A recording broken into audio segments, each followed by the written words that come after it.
Hello everybody, my name is Maya and today we are going to be doing a tarot card reading for love. Buckle in, get yourself some tea, get yourself some water. I got this cute mug, it says love on it. Definitely hit that subscribe button if you've been enjoying my videos. I have a altar on the table today with lots of hearts, and I have Mojo, Soulmate, and Wisdom for the perfumes today.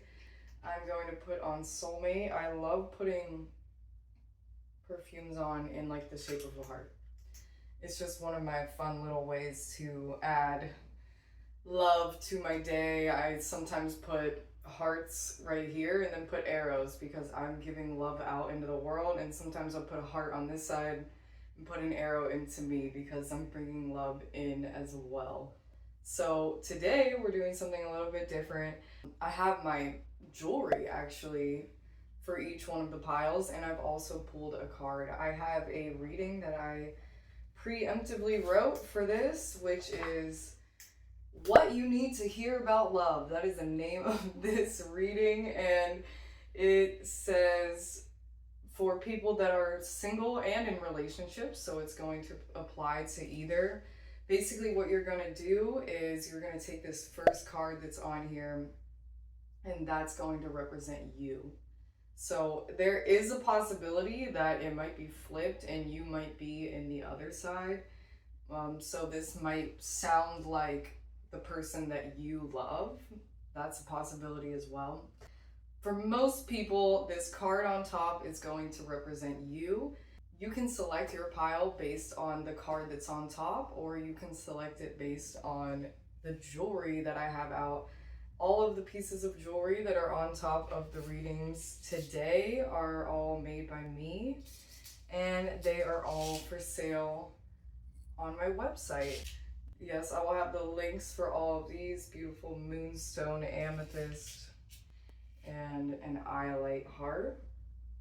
You can select your reading based on one of those pieces of jewelry if you feel called to it. It says you, and then the one you love will be on the other side. And so even if you're single, this could be maybe potentially the type of person that you're out there in the world looking for, or this could be your soulmate. Maybe there's somebody out there already, somebody you know. Maybe you've been friends with this person that you're supposed to be with for a long time, or maybe it's just somebody that you've had a rocky relationship with. And then in the middle it says bringing together, so what brings you two together, and then underneath will be spiritual advice. If there's any additional cards that are coming out on either side, they're just going to be your additional feelings and anything else that spirit wanted to tell us. So I'm going to go through each pile real quick just so you guys can get an idea and pick which one is right for you, and then we'll do a little cleansing. So this one is a Rutilated quartz mandala, and the card that's on here is the Queen of Swords. And for the second pile we have an abalone and moldavite necklace, and the card is raspberry. And for this one, which is a Labradorite, and I believe it's a mako shark fossilized tooth, this, which looks like an eye, it actually has an eagle, and it actually says, see from a higher perspective. I couldn't believe when I pulled that one out. I was like, wow, that couldn't be more perfect for that. And this one, the Moonstone and Amethyst, it has the Four of Swords reversed, which is a little lamb. And for the last pile number 5, we have the Page of Swords, and this is an Iolite heart. And all of my jewelry is made of copper. And I have lots of amethyst and rose quartz hearts on the table today, which I actually have for sale on my website as well, if you guys ever want to check that out. And I'm going to cleanse the space. Let's all take a deep breath together, okay?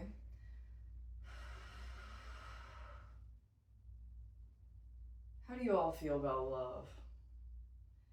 How does that make you feel? Do you feel secure? Or does it make you upset? Does it make you sad to think about the love that you've experienced in your life?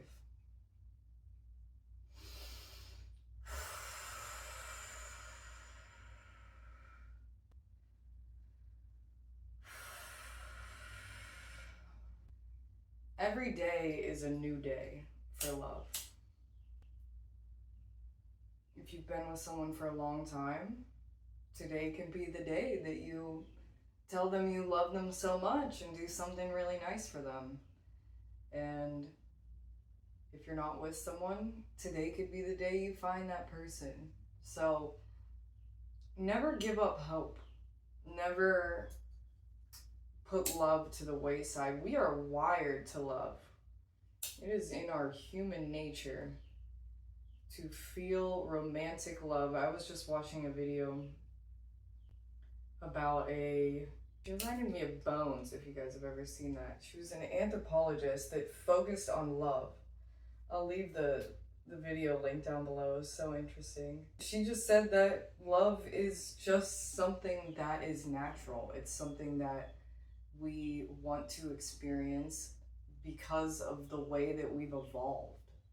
And it's something that's very special about humans. And she also said something interesting, that she believes that people do have soulmates, but they only have one soulmate at a time. And they can have more than one, it would just be at a different time in their life. And I thought that was very interesting, and I really, really thought that was great information, and I wanted to share that with you all. So, you know, if you ever lost somebody you loved, or you know, you guys are not together anymore and you felt like you guys were soulmates, that doesn't mean that you can't have a soulmate again. All right, let's take one more big breath together, and we're just gonna like leave all of the feelings that we have about love that are boxing us in. We're gonna leave those behind, and we're gonna open our minds today. That's what we're gonna do. We're gonna open our minds to new ideas about love. We're not leaving behind the things that happened. We know that the past happened, and it's something that we have to work through. But that doesn't mean that we can't have an open mind. We can't have completely new ideas about love right now.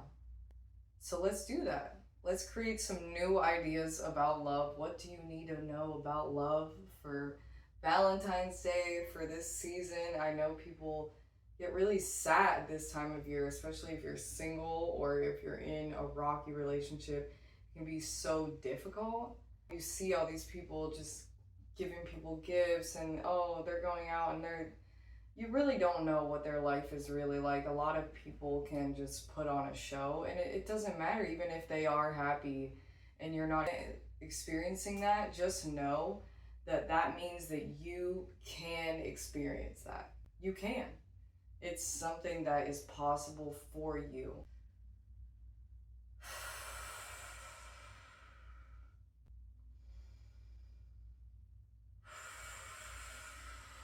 All right. Love is the reading today. Let's do it. Awesome. Good start. That's okay. Maybe I should wear all of them. Hello, pile number one. If you chose the Queen of Swords and this Rutilated quartz mandala pendant, then this is going to be your reading. The Queen of Swords actually came out with the King of Cups reverse, so I thought that was pretty clear that the King of Cups reverse and the Queen of Swords are together. They are already together. If you are not in a relationship or have someone in mind, I would say this probably isn't your reading, but it's very possible that If you are single and you align with the Queen of Swords or the King of Cups, then one of these people could be your person that's out there in the world and you just haven't met them yet. But it seems to me like you would have a very, very strong spiritual connection because the cards actually came out together. So my first thought was that these people are already together. The Queen of Swords and the King of Cups reversed. So you can kind of see a story here already with the Queen of Swords. The Queen of Swords, she actually has a cup locked away. She has it locked away in the corner here, and that's because she's locking away some of her emotions. And the King of Cups reverse is doing the same. So you're in a relationship, but there is a little bit of disconnect with your emotions, but I wouldn't say that that means that you don't love each other. Like, I really do believe that these two people love each other very much. There's just, you can see in the cards too, both of these people are thinking, I want to make this work. What do I do? What can we do to come together? So this is a perfect reading, I feel like, for you, because we're going to have this card in the middle that explains that. What can you do to come together? The Queen of Swords is intelligent. She's in her mind a lot, in her world of thinking. She's built up her own palace. Like, this lady is sitting on top of a tower. So it's like, you've already built a life. That's why I really believe that these two people are already together, because it's like you've already built a life and you're just looking out over it and seeing, what can I change? What can I fix? You know, you're the queen, so you have that control and you are able to do that. And I think it's pretty clear what this is calling out by showing the cup locked up. Unlock those emotions. Let's figure out how to feel them. And it's more difficult with a person that's a Queen of Swords. You're a Queen of Swords. You're in your mind. You would be somebody that's not super emotional all the time. If that doesn't feel like you, then you may actually be the other person. It's possible. But the King of Cups would be somebody who is deeply emotional, very emotional, but I would say, since it's reversed, they have trouble getting a hold of these emotions. These emotions might come out as anger, or they may be very emotional, but they have trouble explaining those emotions or showing them in a productive way. But since it's the King of Cups reversed, but if you actually look at it upright, this person is very meditative, and I think that that's one way that this person could really help themselves, and also in nature and by the ocean. So the King of Cups would be somebody who's really in tune with the water, and maybe even somebody that likes sailing or likes fishing. But like, they have a fish, they may be a Pisces actually, so that's something that could be possible there.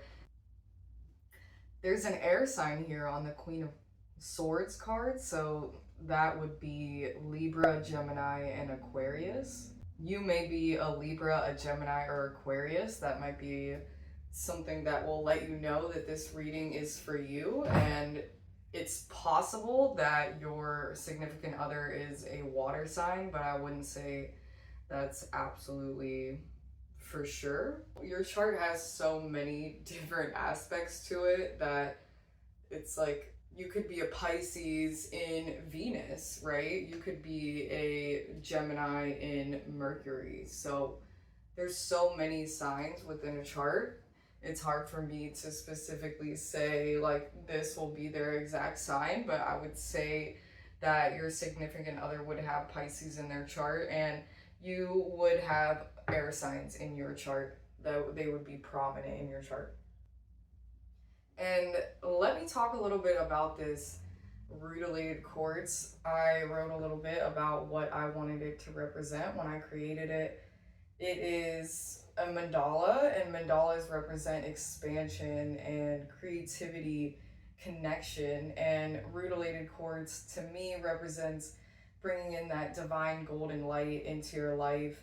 So that would be bringing the divine into your relationships, bringing the divine into what you make, your creations, just an expansion feeling. So, okay, what will bring together this Queen of Swords, someone who's in their mind a lot, has built their palace, is holding back some of their emotions, and this King of Cups who is also struggling with representing their emotions in a positive way. They probably have a lot of emotions. They could really do a great job meditating. Okay, whoa.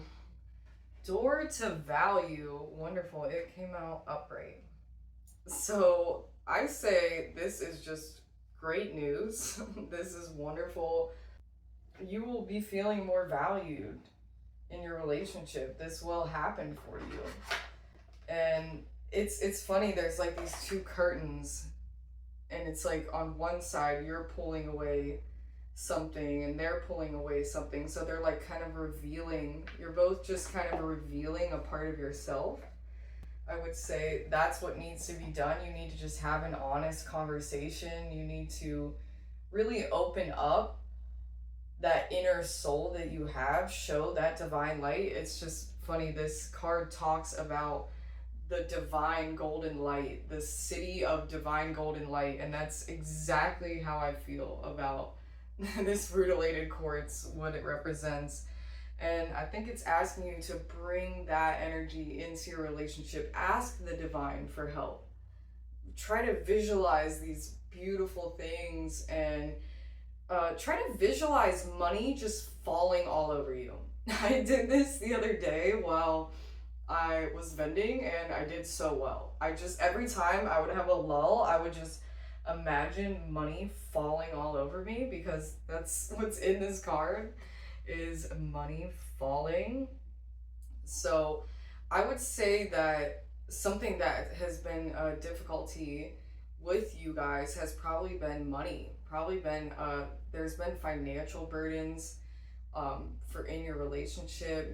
Maybe you have a long-standing relationship and money has just always kind of been something that's either been like one of you kind of keeps some of it a secret, or you just don't like talking about it, or it just seems like there's never enough. So like it's just an area of complete stress, and if you even bring something up, it will just cause these like flare-ups, and maybe the King of Cups is angry, or the King of Cups is stonewalling, and the Queen of Swords is like, what do we do? I'm completely in my head.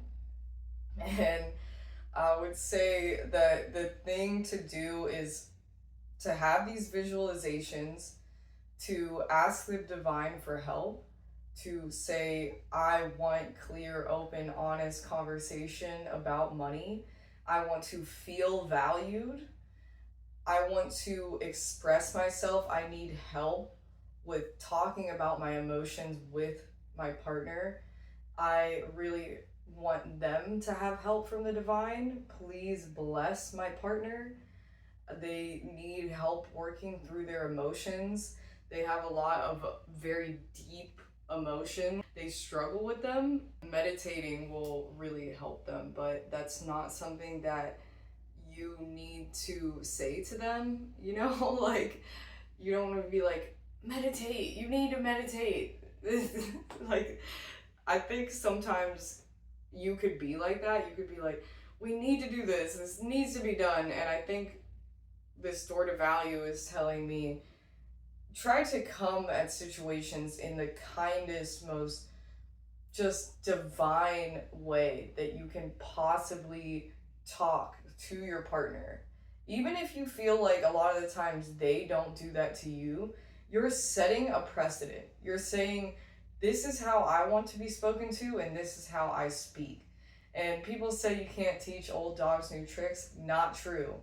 You set a precedent in the house that this is how you speak. people are going to change around you. If you have children, they're going to change. They're going to not speak. Like, if you swear all the time, your children will swear. Just as if you say mean things, then your husband may say mean things. Your children may say mean things. Now, you always say please and thank you. Everyone around you is going to kind of start just saying please and thank you. It's just going to start happening for you. You don't need to teach people that when you just do it. You just do it in front of them. And that is what's going to happen for you and your love.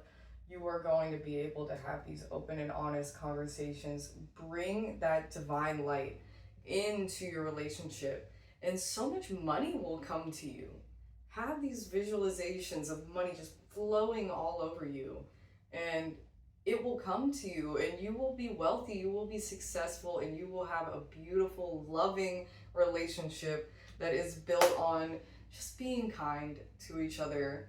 And just know that money is not everything, okay? It helps. Yes, it's so important to have food and shelter and everything that, you know, the people that depend on you need, clothes and all of those good things. But just know that you don't need more than that. Really, you don't. You don't need the luxuries. You will have them, but you don't need them right now, okay?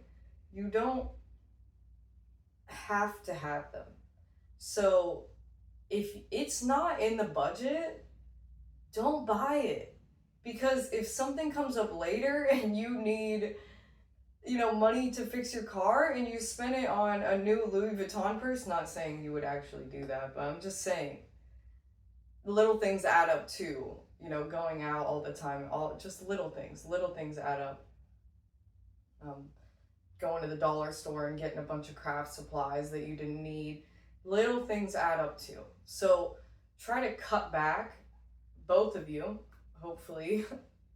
You can, you know, just ask for that. Like, let's cut back and build up this little nest egg so we feel secure. And when you feel secure with your money, you'll feel more secure in your relationship for some reason, is what I'm seeing with this. And that might mean one of you taking on more work. Maybe one of you wasn't pulling as much weight when it comes to finances, and now it's time. Now it's time to have this conversation. Like, okay, I think that you will have to actually get a job. This just isn't working. Like, maybe you had one person working, one person not working. It's like, okay, let's have this conversation. I know this isn't what's best. Maybe part-time, you know, like, let's try to figure this out. Let's try to make it as comfortable for everyone involved. But I'm doing the numbers and it's just not adding up. Like, our monthly budget of what we need and what we make together is not adding up. So let's recalculate. Let's try to bring in more.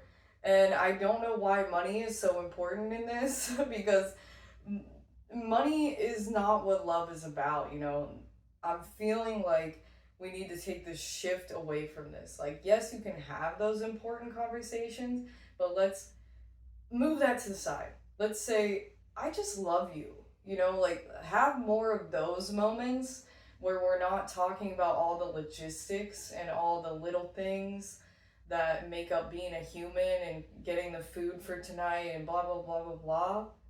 No, just say, like, I value you. And even tell them maybe what makes you happy. Like, I really appreciate when people, you know, sit really close to me when we're watching a movie, or I really like it when you don't use your phone when we are eating out together. Or it means the world when you pick up a candy bar for me when you went and got gas today. Like, that meant so much to me. I love when you do little things like that for me. Say those things. Tell them. Even when it comes to sexual things as well, tell them. Be very clear with your communication. I think that's what I'm getting from this reading about love, because you're locking away some of your emotions and they need to be released, both of you. You need to have a releasing, and you'll actually come to realize, like, he's the King of Cups, you're the Queen of Swords, and you have this cup locked away. He'll be able to pull this out of you, and you'll be able to help him with his um, struggle with his emotions. You'll be able to help each other. All you really have to do is have these open and honest communications and say what's been on your mind, and just be kind, be as calm. Do not raise your voice. If they raise their voice, do not raise yours. Don't do it. If you have to walk away, walk away. Say, I can't handle yelling right now. I'm trying to keep my voice low. And just see where it takes you. Try to keep doing that, because you two belong together, okay? That's what these cards say to me. You two belong together. You just need to work out some of those finer details, okay? Okay. What spiritual guidance does pile number 1 need?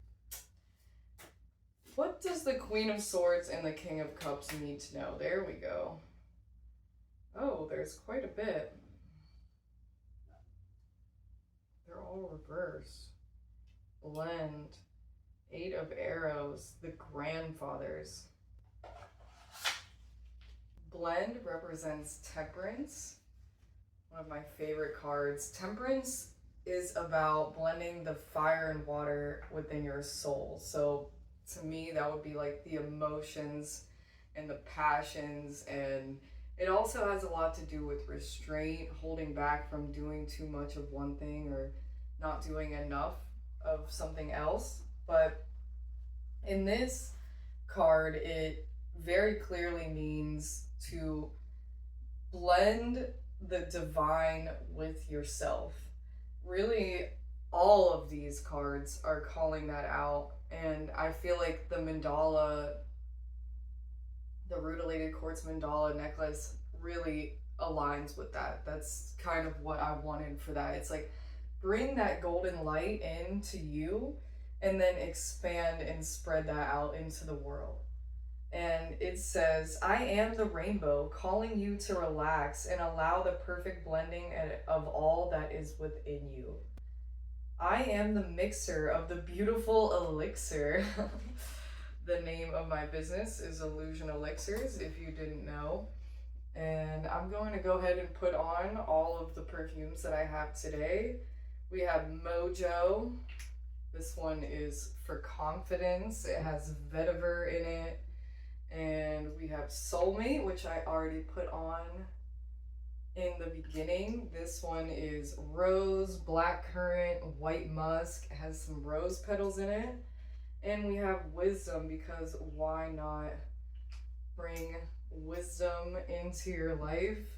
And I'm actually going to go ahead and put Mojo on the other side and put the arrow facing out. A lot of the times I like to put an arrow facing in and an arrow facing out, so that I know that I'm bringing in energy and I'm also spreading good energy, because I feel like that is a lot of what this reading is about. It says, my colors create all that is your world. In you, I work to create a clarity of thinking that will lead you to the ultimate union with the One. So you are going to be in union with this person and with this energy, this infinite energy that flows through everything. They've called it everything under the sun. They've called it God. They've called it Tao. They call it energy, divine, the thread. It doesn't matter what you call it, because everyone will experience it, because we are all part of it. There is just the right moment for everything. If you find obstruction in your path, back off just a minute. Take time out to allow for an integration of new information. So it's saying to take a break. If you're feeling like you're just butting heads, take a break. It's saying actually to take a mental break. So you can see in this first card, she's sitting back and kind of just like, let me just chill out and look at what I'm doing and assess my life, assess everything. But then also like think nothing for a minute. Just instead of thinking like what is going on, what is all of this?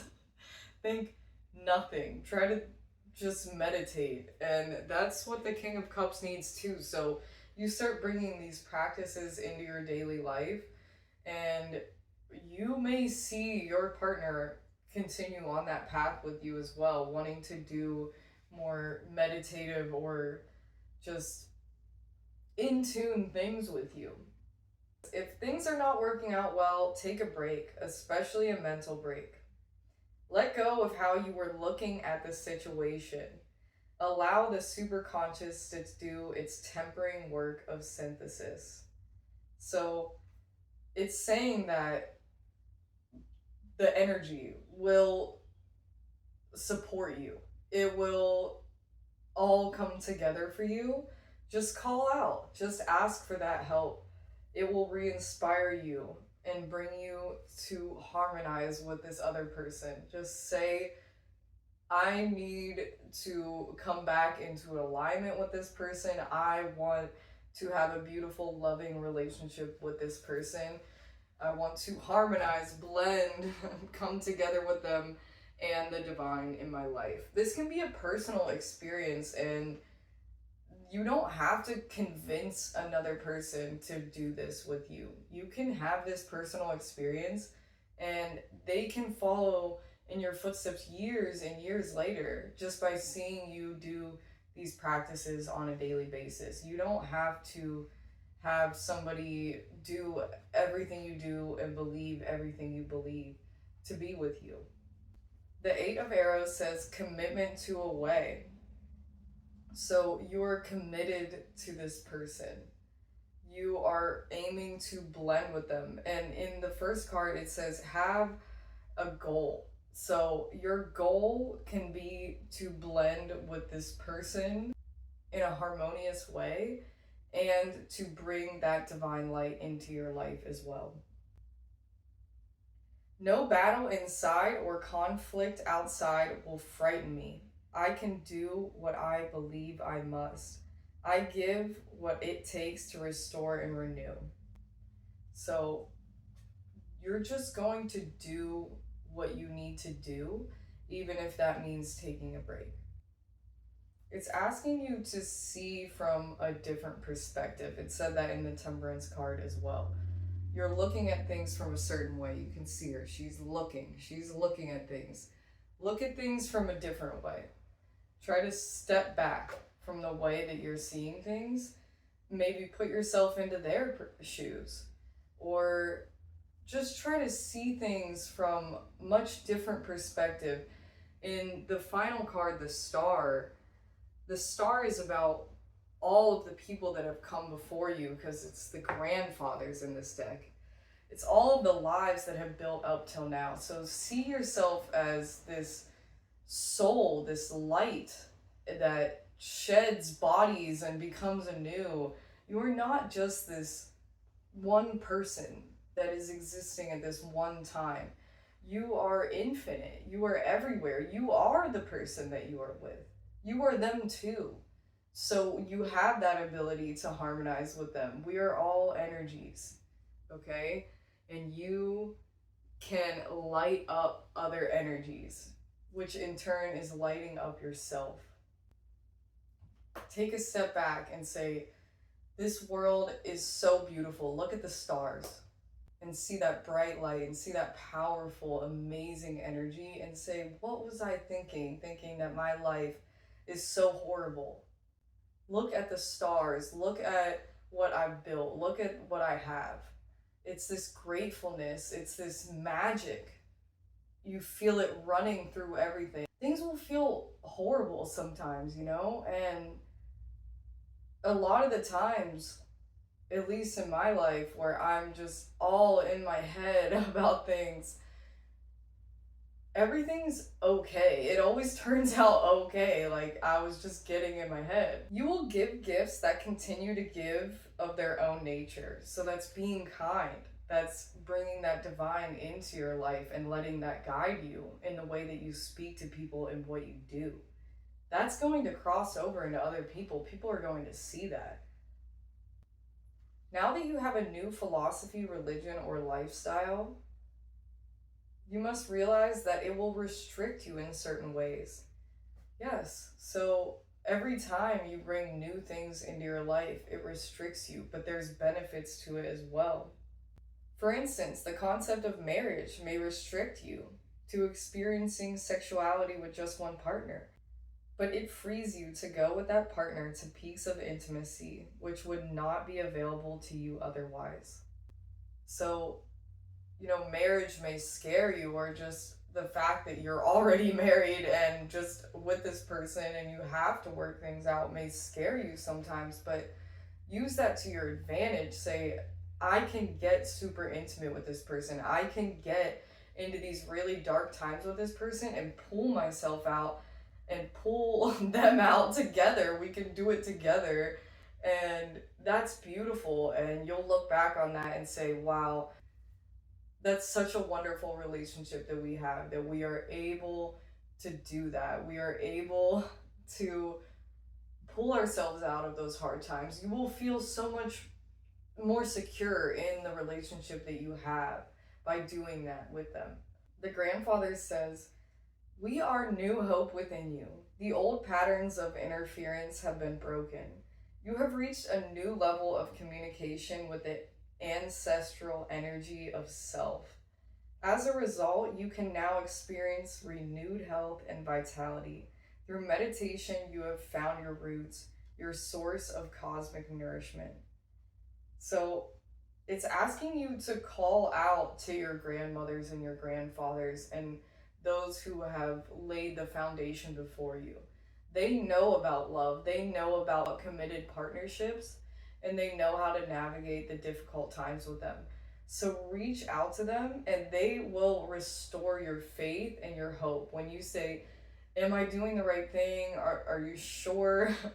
um, how do I love this person properly so that we can just have this beautiful relationship that will stand the test of time? They will answer your questions time and time again. They will tell you that everything is going to be okay. There have been many worlds. Each world has evolved like a person through successive stages of development, shedding one body after another, until all that remains is light. When you wish upon a star, your thoughts are being projected to ancient beings. When you look at the stars, imagine that they are all of the beautiful souls that have ascended and have reached their spot in the beautiful masterpiece that is the stars. That is what I want you to envision, this connection, and saying, like, I am there, I will be there, I am just this little light. So try to remember that. It will make you think in a different way, and try to see the other person in your life in that way too. Remember that they are just a soul and they are just shedding layers. They are just learning. This is just one of the bodies that they have embodied. It's talking a lot about previous lifetimes, so I do believe that you and this person have met together many, many times. And I will say that I think that in this lifetime, there is a test that you guys have to go through that has to do with money and you both making each other feel valued. So get through that test, take that step back. It talked a lot about meditation, and just be kind and ask the divine for guidance. Always look at the stars and remember that it's not so bad. We really do have a beautiful, beautiful earth and a beautiful world. And we're continuously raising that consciousness. You have the ability to do that for yourself, and it will affect those in your life and probably make them treat you even kinder when you treat them with lots of kindness and respect. So I think that that's everything I have for you all today. It was a wonderful reading, and I'm going to leave the link to the Rutilated quartz pendant down below. I love you so freaking much. Just spread that love in the world. You deserve it. Everyone deserves it. We're all just little lights in this world, just trying to make it through so we can have our little spot in the stars. Have an amazing, amazing day. Check out my website, illusionelixirs.com, if you want any of these perfumes. And also subscribe and like if you haven't already. Thank you so much. Bye, everybody. Hello, pile number 2. If you chose the Abalone and moldavite pendant and the raspberry card, then this is going to be your reading. The raspberry card actually says create space on it, which I pulled it for one of the readings for the 2024 predictions. If you want to check that out, there may be a reading in there for you as well. But in the case of that reading, it meant like create space with your work, because that's the section that it was in, and it was like create a nice space for yourself. But I think it really means something entirely different in this. First of all, I want to read the beginning of it because it's really beautiful and I think it will speak to you. It says, raspberry is Rose's younger sister. Sweet and wild, but also steady-handed. She loves the earth and its smallest creatures, so her branches twist and crawl, creating nests for birds and sanctuaries for snails. She'll rock wee babes and scurry about with toddlers, rarely giving in to the gravitas that permeates most members of her family. Laughter floats through her leaves as she flexes and twists. You too can be like this. So I think that this is a little bit about who you are. It's possible you may be a younger sister. You're definitely sweet and wild. And you can see that the card came out reversed. And in the back here it says, are you fearful of taking up too much space, intellectually or physically? So that might be something that you hold back with, or for some reason I'm getting like, or you need to like drink or do something like that just to take up space, which definitely isn't necessary. Maybe somebody that like gets cut off in sentences a lot.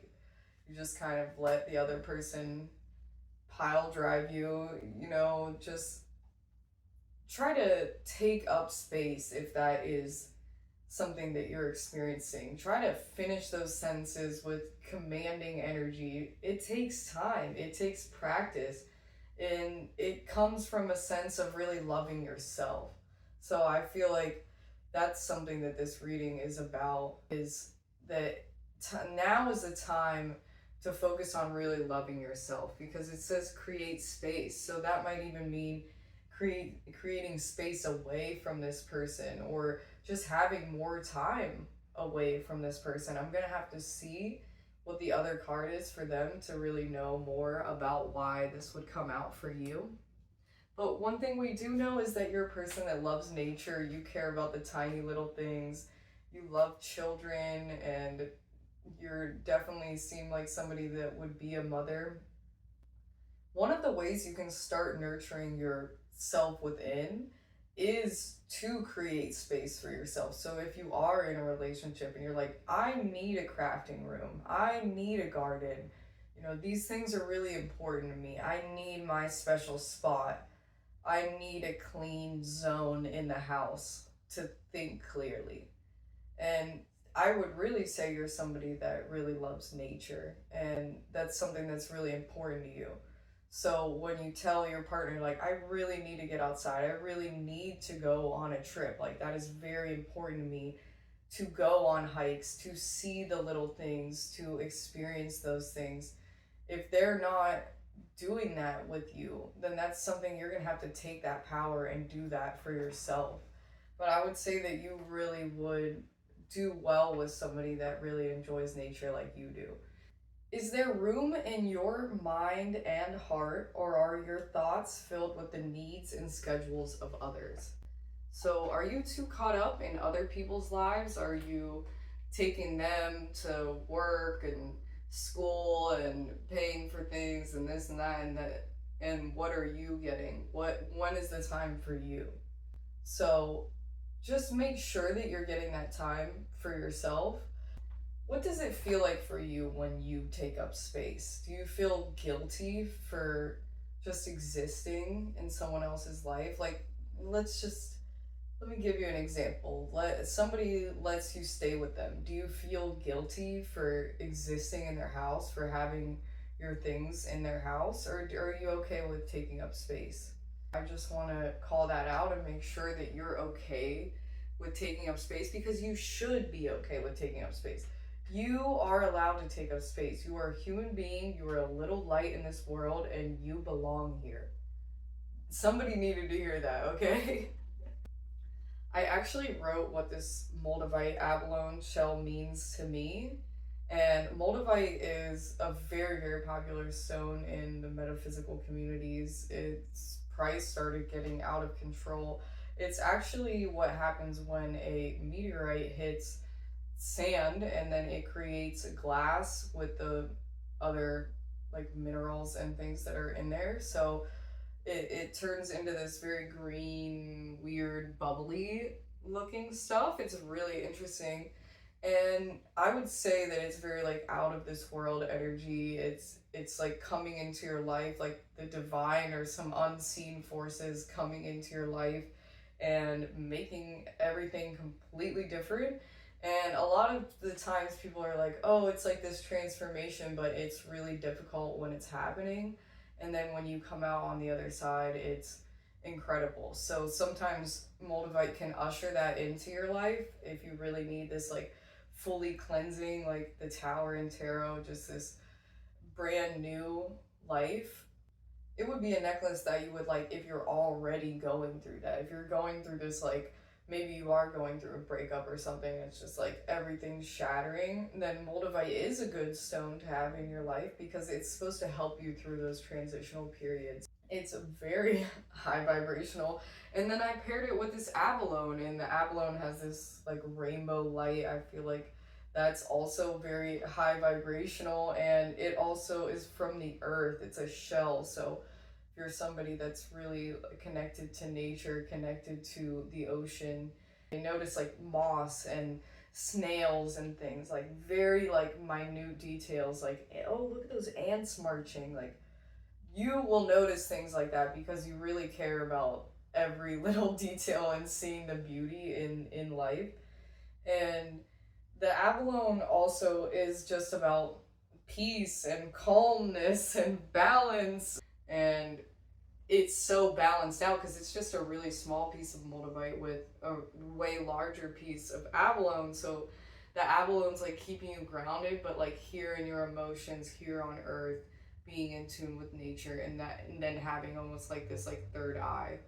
And the green would represent like your heart, so the heart chakra as well.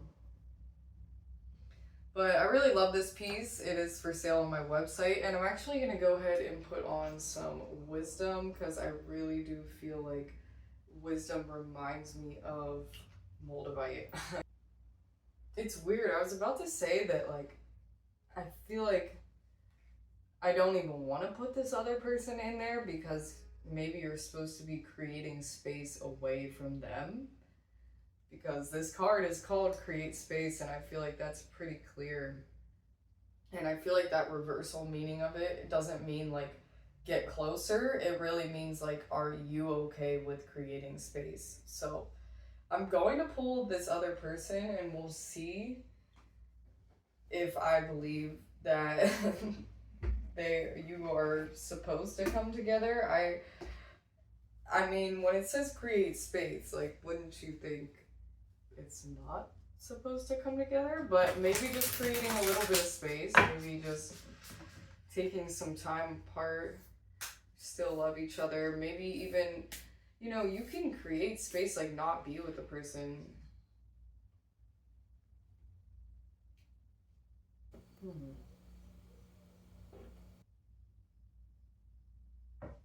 Wow, interesting. So I'm a bit confused by this as I was explaining. Like, not sure if create space meant like get away from that person, but then I pulled seer for the other person. And that to me would mean that this person is very wise. They are somebody that can see just, oh my God, just see psychically, almost see things before they happen. Somebody who is extremely in tune. That is who your partner is going to be. They are, I would say they are somebody that is really down with metaphysical things, like down with crystals and all kinds of other things. I'm thinking like it's in this picture, it's like this person is wearing really magnificent jewelry and really interesting clothes. Like there's a blue scarf with stars on it, and that's really coming out to me for some reason. And yeah, they just dress really interestingly, and it's possible they have long hair. I'm getting, yeah, for some reason that's coming out to me as well. Really weird. Okay. This card always reminds me of the High Priestess. And when it's saying create space with this person, I'm still a little bit lost because I'm like, maybe this means that the person isn't in your life yet, or, you know, you just had to create space in your life for this person to come in. Okay, that could definitely be what it is. You have to create space in your life for this new, very wise, very interesting, wonderful person that is going to be for you. Or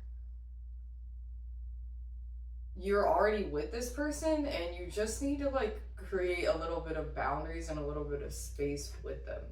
Let me pull the card that brings you together because I feel like this will help me understand the situation a little bit more. Okay, what will bring this raspberry? I think it's just the citrine. And maybe the heart chakra? Teach. Yeah, teach. Yeah, just this one, I think. Teach, heart chakra. Actually, it's reversed, but. And then the citrine. Abundance, creativity. So we have solar plexus, and we have the heart chakra. The additional feelings that you have are, it actually is the heart chakra of a reverse. So usually I don't let oracle cards come out reverse because they're usually always like, it's just positive energy. But I think there is an importance to the fact that this came out reverse. Like you might be struggling a little bit with loving just in general, just your heart hurts. I would say it would be a positive experience for you to do some Reiki on your own heart. You can try to visualize divine light coming down through you and then through your hands, and try to let your heart like pull this energy to it, this light. And always remember to protect yourself. Get a white light bubble going just so you're not letting any bad energy out or any bad energy in. Really, there's no good or bad. It's just like things that want to hurt you, right? So like people could still be a neutral, good, bad, it doesn't matter. They're just a human. But when they're trying to hurt you, that energy is, it's piercing energy. It's not it's not going to be good for you. So that's why I say it like that, good energy or bad energy. So you just put up your wall and you put this energy on your heart. And then it also talks about your solar plexus. So try to, right here and right here. Maybe even imagine some light roots, like rainbow roots or just roots going into the earth. So you're connected on both planes. Just like we talked about with this necklace, you're connected the higher chakras and you're connected to the earth and the lower chakras. Wow, it's funny. This is called teach, and it's the heart chakra, and I feel like you're going to teach others too how to do this energy healing. You don't need a certification to do energy healing on yourself. You don't even really need a certification to do energy healing on others. If you feel a divine connection, you feel energy flowing through you, you feel something higher than just this world. You believe in something that is more than just what we can see, something that can only be felt. You believe in that. You can teach that to others. You can teach that to the one that you love. It seems to me like they have a lot to teach as well, and they probably already know that, but they may have some troubles with their heart chakra, or I would say most likely with their abundance, feelings of abundance, and struggle with creativity sometimes, not feeling like their work is good enough, not feeling like they can be creative, not feeling like they can be creative that day. I see somebody that would easily get depressed, easily want to stay inside a lot and want to hide themselves from the world because it can be overwhelming to them. And you're just someone who's very loving. You're extremely loving, you're extremely caring, and I think that you want to teach the world. You want, I would say that you'd be great with children. You love to teach them, and you want to teach others how to love, how to heal themselves. But, this came out reverse, and I think it's like first you're working on yourself and healing your own heart. And then you're going to go out into the world and teach this to others. And you may even be able to teach this to your significant other. It's not in a way of like, it could be in a way of like, look, this is how we do energy healing, but it just might be like, you just do it. You just do it, and it's weird. The first reading said that too. It's like, you just say kind things, and then they're kind to you. So it's like, you just do energy healing.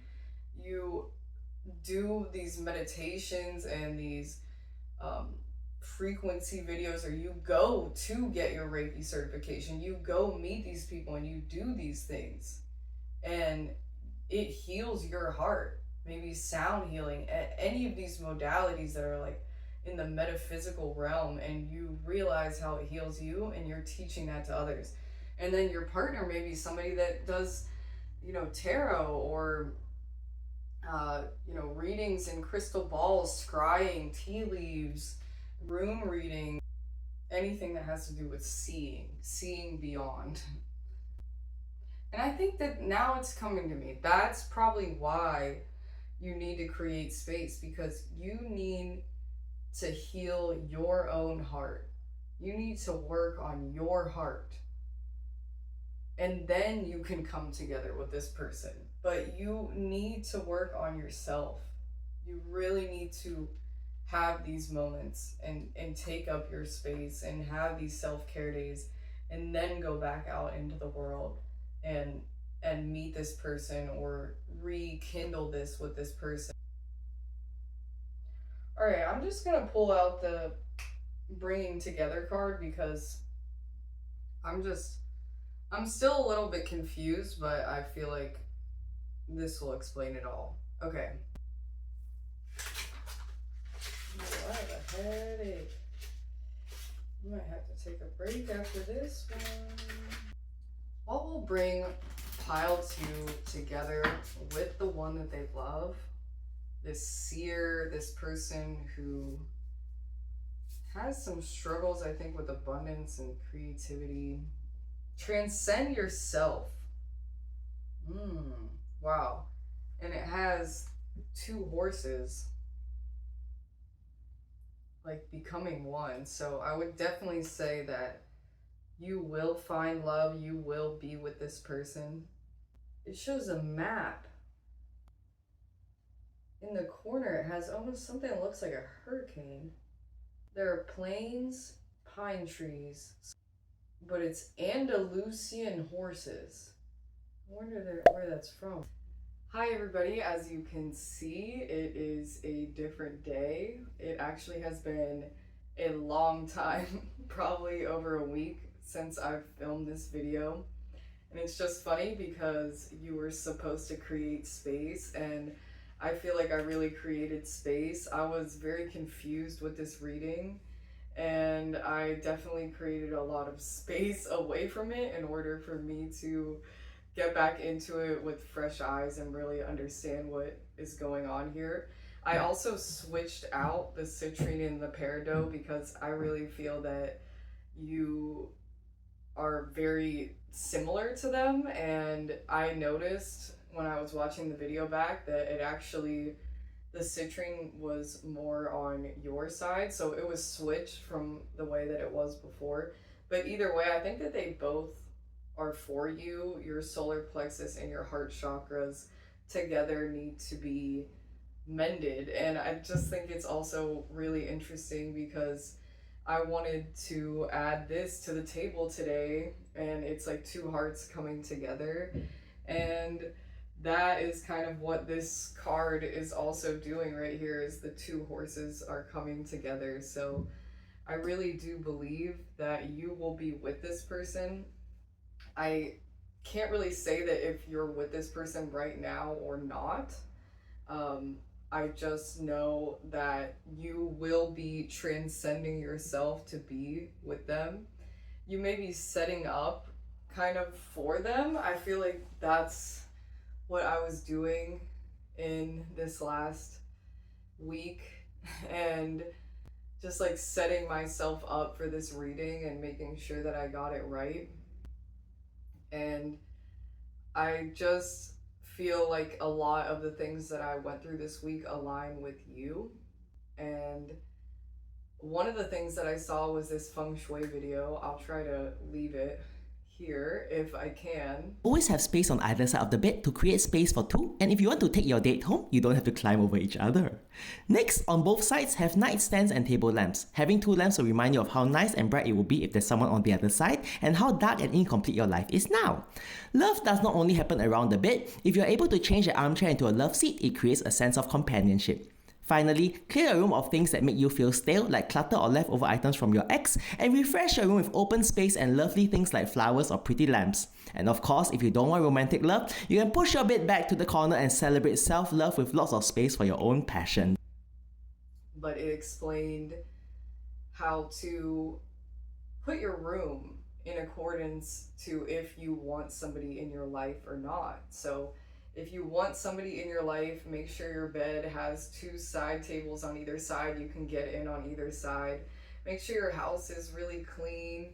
Now, if you don't want somebody, you push your mattress up against a wall and have only 1 bedside table and a lot more room for your own activities.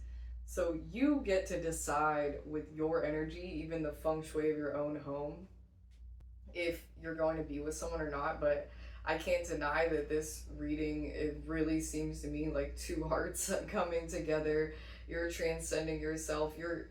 You maybe will get into your own energy just to fuse that energy with another. With the way that my week went, I feel like I kind of over encumbered myself. I feel like I did too much And I was feeling very overwhelmed this week, and with this reading, I was feeling confused. So I think that's something that maybe that you were going through.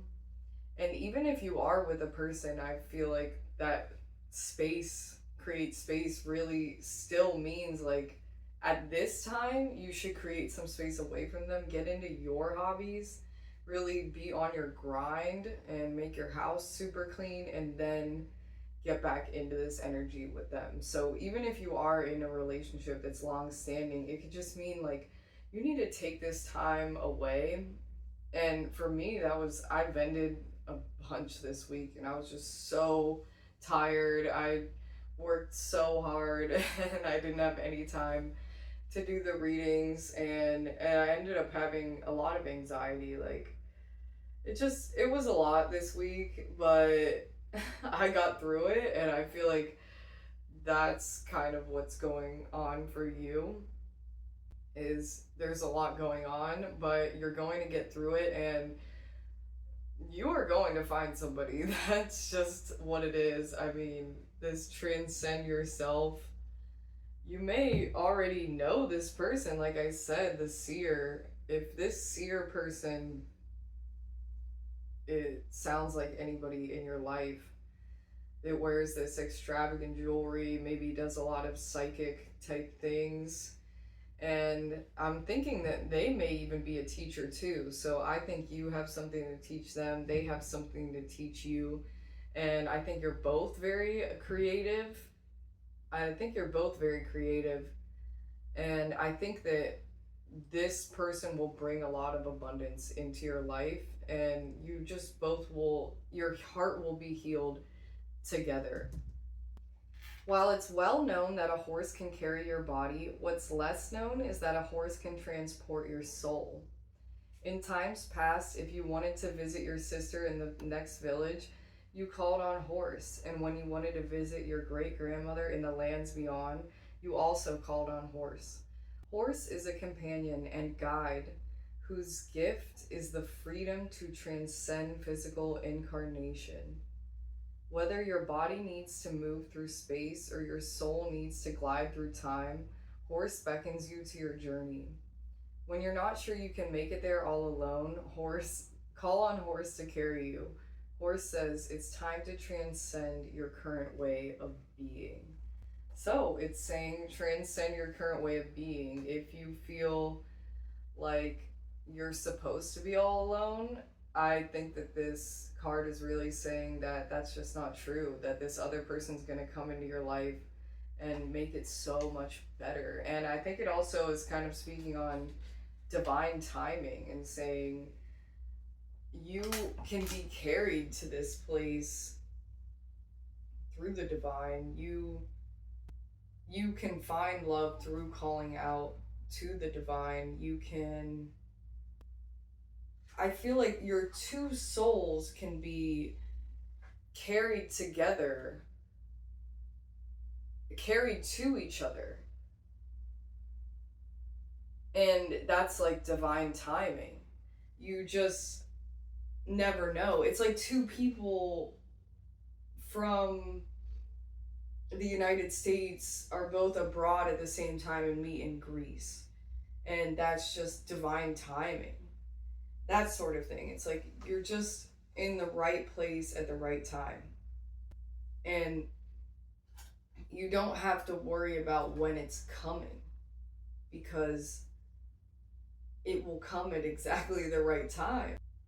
It's asking you to travel beyond your physical self. So think of yourself as a soul.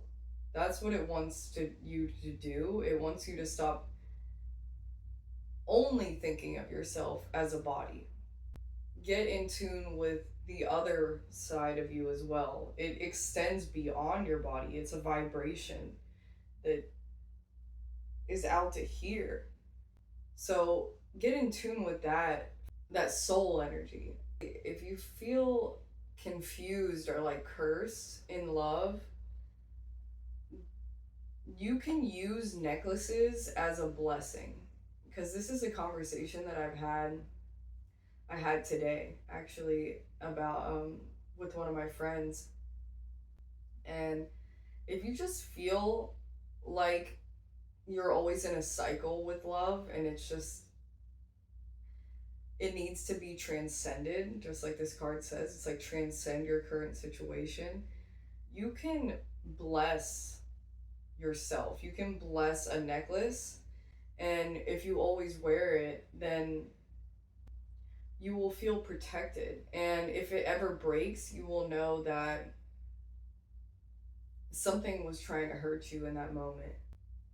It says, allows us to experience oneness with something that's outside of ourselves.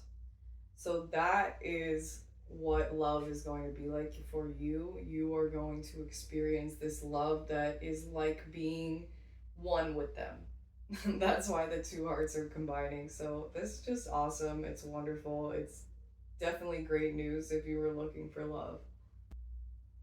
Can you come together with another and still be yourself? It's the final question that it says. And I think that's for those that are in a relationship or feeling like they're losing themselves. So, as Raspberry said, create that space. Get into those hobbies. Make sure that you are still yourself and you're still just representing what you want in life as well as them. Taking them into mind, but you don't dedicate everything to them. You can have separate hobbies, you can do things that are away from each other, and if you're with somebody that is like, no, you're not allowed to go do things without me, that is not okay. That is very controlling, and if you are that kind of person that is very controlling, it's not okay. So that's something that needs to be brought in if you are in a relationship. So I kind of feel like there's two people in this group. Like, there's the people that are not with someone, maybe they have someone in mind, but this person's going to find this beautiful oneness with another. And I explained a little bit about who they might be with the Seer card. And the other type of person in this reading would be somebody who's been in a long-term relationship and they feel like they've kind of dedicated themselves to this person and they need to take a step back and really find themselves again, but still be with this person. You still are one, you still are one unit. That it's okay to just take that time for yourself and do your own things. Maybe go on a girls' trip, maybe go on a trip by yourself. It's okay to do things like that. You are allowed to do that, even if you're in a relationship, even if they want to be around you all the time. You have to take time away. It always, absence makes the heart grow fonder, and it's so, so, so true. If you're in a long-term relationship, you're always just so happy to see each other when you get back from a trip. So definitely that is what I'm seeing for this top section. And I'm drinking a raspberry drink and I didn't even remember that I was on the raspberry card. That is too divine. I love that. I also added the connection oil to this reading, so I think I'm going to have to put that on. This is apple spice bourbon. This would definitely be a perfect oil to put on when you're out on the town if you were looking for love. Same with soulmate, and if you want to bring wisdom to your relationship, then wisdom would be perfect for that as well. So I'm going to use the Light Seers tarot deck for your spiritual advice. Let's see what spiritual advice you have. I think we already got lots of awesome spiritual advice for you. Could do a protection on your necklace. There we go. Ooh. Oh my. That's not good. The Three of Swords. Wow. That was clear as day. So that advice is saying, if your heart hurts, it's going to get better, but you definitely have to release from that cycle. And Wow. I'm trying to think of this in terms of the two groups. So, with the one group, maybe you haven't found this person yet, and this would mean you're really feeling heartbroken. And that would mean my advice to you is that just know that there is going to be another beautiful person out there that you are going to have this oneness with. And you are going to transcend this moment. This feeling of hurt is not going to be forever. I know it feels so unbelievably painful. We literally have a heart just getting ripped. You can see that person just feeling awful, but it is going to get better. This whole reading said you will find that beautiful, magical love. I just want you to know that I love you so much. This has to be such a hard time in your life if we're pulling the Three of Swords. And I'm so sorry. It really is so hard. Please honor that feeling.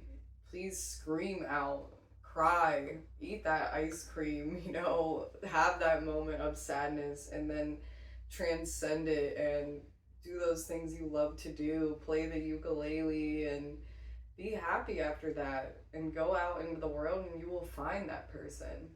And for those who are with somebody right now, I want you to know that it's also going to be okay. Um, I will say though that this might mean that this seer person is not the person you're with. So if the person you're with doesn't seem very psychic, or doesn't wear extravagant clothes, maybe someone who's a bit of a loner, who's very creative and wants to teach creativity and is a very loving person, if that doesn't seem like the person you're with, then I do believe that this is saying that it's time to leave the person you are with, because this other person is out there for you and you will be a unit. You guys will be one. If the person you're with is like this, is kind of the seer type energy, then it's telling you see beyond your current situation. You might be feeling brokenhearted about whatever's going on between the two of you right now, but you will be able to get through this. You will transcend and become one again. Take that space away from them and go find yourself. If that means taking a road trip, just, you gotta get away. Seriously. When I was with somebody that I didn't belong with, I ended up taking a trip to South America through my school. I was so, so, so thankful for the experience. But when I came back from that trip, I was like, what was I doing with him? Like, I just had such a good time. It really opened my eyes. And then I went on another trip to Florida, and that was the final straw. I was like, other people are being so nice to me, and that's just not the way that I'm treated. And then I ended up finding the love of my life after that, after I finally said enough is enough and I left. So when you leave, you open up that space to find that person that you can create that beautiful union with. And sometimes it's just taking that power and saying goodbye for good. And a lot of the times that first step is taking that trip and getting away, because you're so caught up in the day to day of abuse or toxicity or just how it is, and you can't really see. In order to see beyond your current situation, it's really good to remove yourself from the situation, go somewhere else, have a good time, try to have a good time somewhere else, and you'll see that what you're dealing with it's very toxic. It's up to you if you want to mend this or not. But if this person doesn't sound like this, I really don't think that they are the one for you. I think that this psychic type person is going to be the one for you. That's at least what I'm seeing from this reading. I'm gonna pull another spiritual advice card for you, because boy was I not expecting the Three of Swords there, but that really changes the whole reading and what's going on. It's feeling so much pain, and I'm so sorry, seriously. I'm sending my love to you, my blessings to you. It's the worst. It's so painful. So painful. The Page of Cups. Oh, wow. That's awesome. There's like this person here, this. Let's see if maybe you recognize this person. But, wow, they have a little bit of color in their hair, like purple hair. But they have their spirit. Their soul is literally doing a heart. It's like it's doing a heart with you. It's like there's this person out there that already has a combined soul with you, is already, so maybe this ripping away feeling that you're feeling now is because you're supposed to be with this person. You're supposed to be with this seer, and their soul is just waiting for you. That's at least what I'm seeing with this, but there could be something else going on. I'm also seeing when pigs fly, so it's like, believe in miracles, believe in that divine timing. You could find that person tomorrow. That is what I'm seeing for this. This person is a Page of Cups. I believe this is a little bit more about the person that's for you. The Page of Cups is a daydreamer. I would say maybe a water sign. You may meet this person by the beach, potentially. They definitely dress a little fancy, I feel like. They have fancy shoes on. They're just interesting in their own right, and they're on a quest for love as well. They definitely love the ocean. Very passionate. Definitely going out to go get what they want in life. And they're very empathetic. They're very sweet, kind. I would say soft-spoken. Yeah, they dress in blue a lot, I think. And they might have blue eyes. They're wearing rings in this card and some sort of headpiece in this card, and then they're wearing bracelets in this card, so jewelry of some kind. And the Page of Cups is just a lover. So this lover is just out there waiting for you, waiting to love you. That's the thing. So if you're feeling heartbroken right now, this person's thinking about it the same way you are. Like, I just want to be loved. I just want to be loved in a nice way. I just want it to go well. I just want to be happy. I just want to find that person that I can do everything with, and everything is fun and nice and not a struggle. And they want that. You want that. They're there. One more card for you. Let's just sum this all up. Yeah, the Two of Wands. Wow. Dreaming about something but not going out there and getting it. And we have the star right under that. The Two of Wands, let's start there. So if you're dreaming about going out and finding love, but you're not doing it, go do it. When I pulled out this Transcend Yourself card, which is what will bring you together, it has all these different places on it. Plains and pine trees and a hurricane and those wavy branches that almost look like somewhere in Florida, where it could be like savannah in Africa. But I think that you have to travel. I mean, I've already said that. If you aren't finding the one you love, you have to travel, because this card has a surfboard and a VW bus and a globe and they're just looking out the window, not actually going out and doing those things. So go out, go on that road trip, go take a flight to a different country, go do this crazy thing. And it will bring you to that love. If you're feeling this heartbreak right now, you will find this Page of Cups and the star came out underneath. So that means you will find this divine connection, this thread that runs through all, and it will connect you two together. It will be perfect. It will be blissful. It will be magical. Look up at the stars. Remember how magnificent this universe is that we live in. Remember that.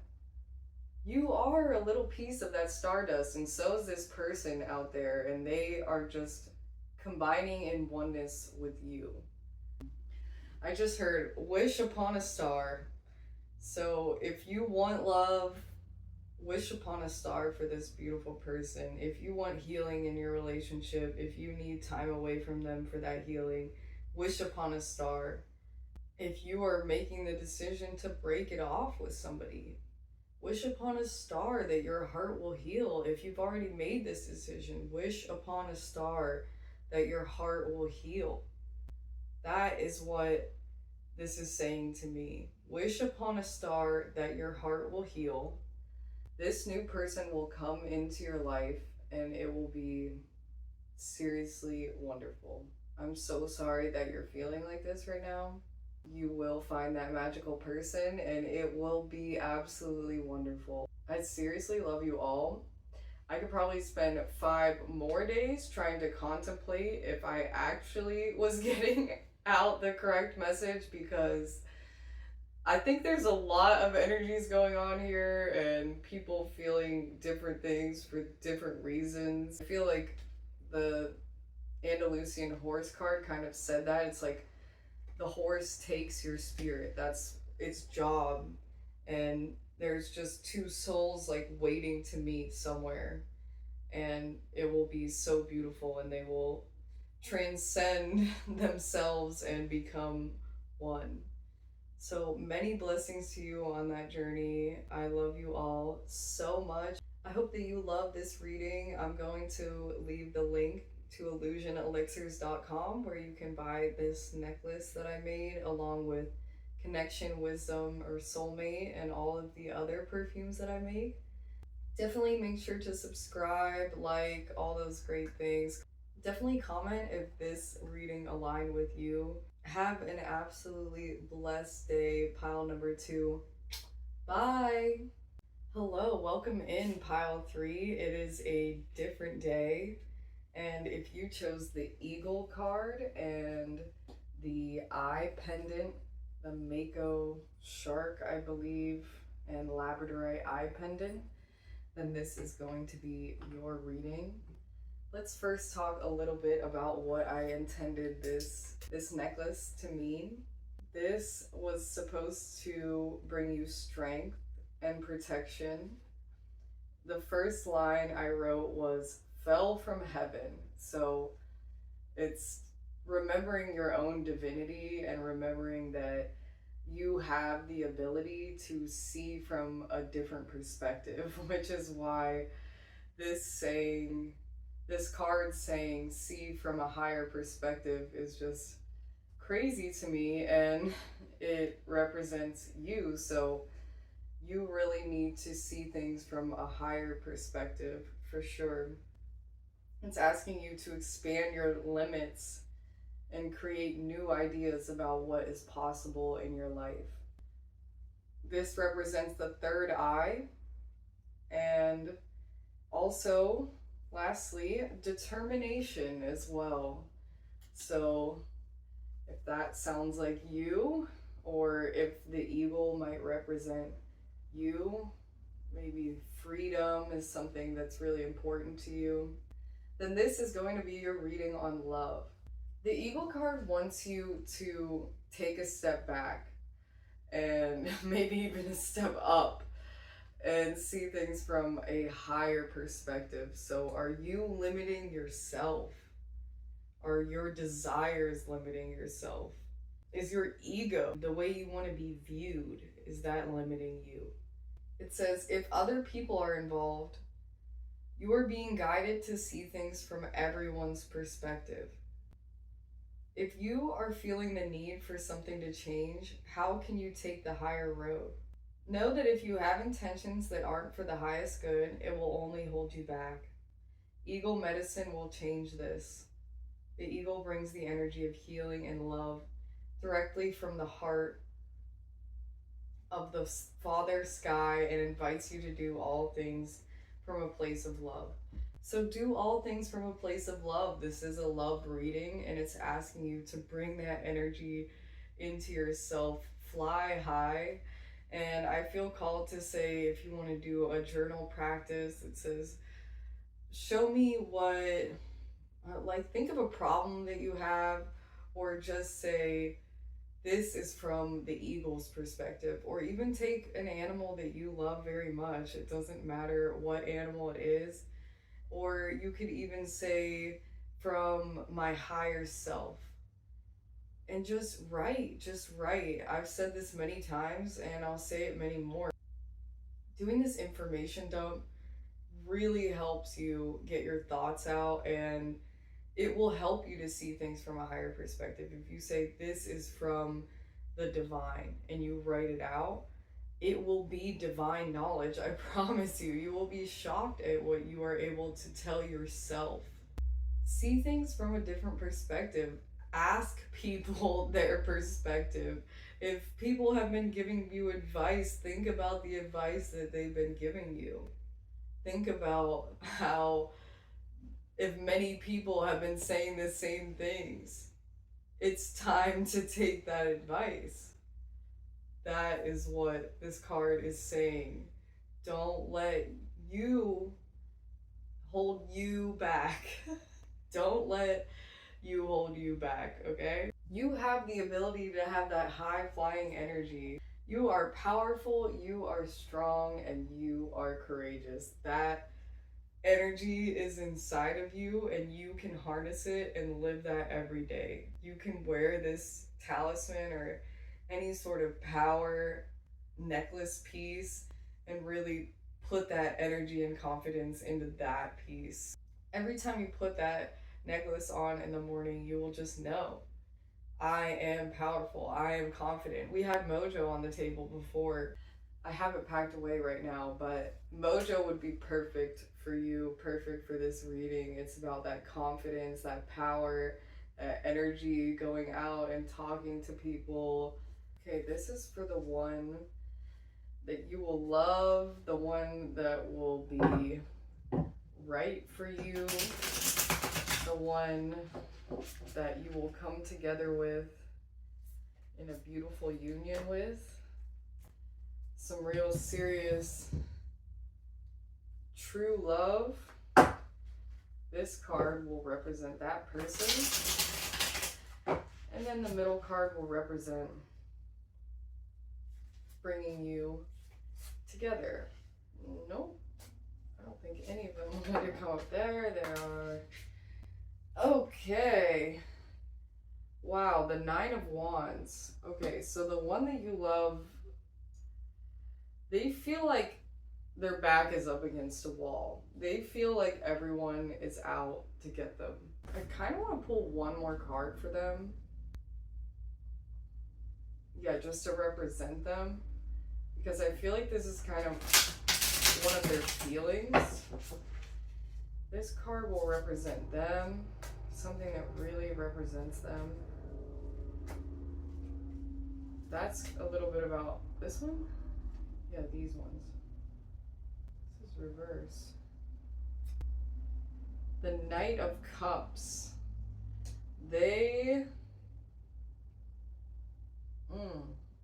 The Knight of Cups can sometimes represent somebody who gives love out to too many people, honestly. Oh, yeah. Okay, the Three of Wands reverse.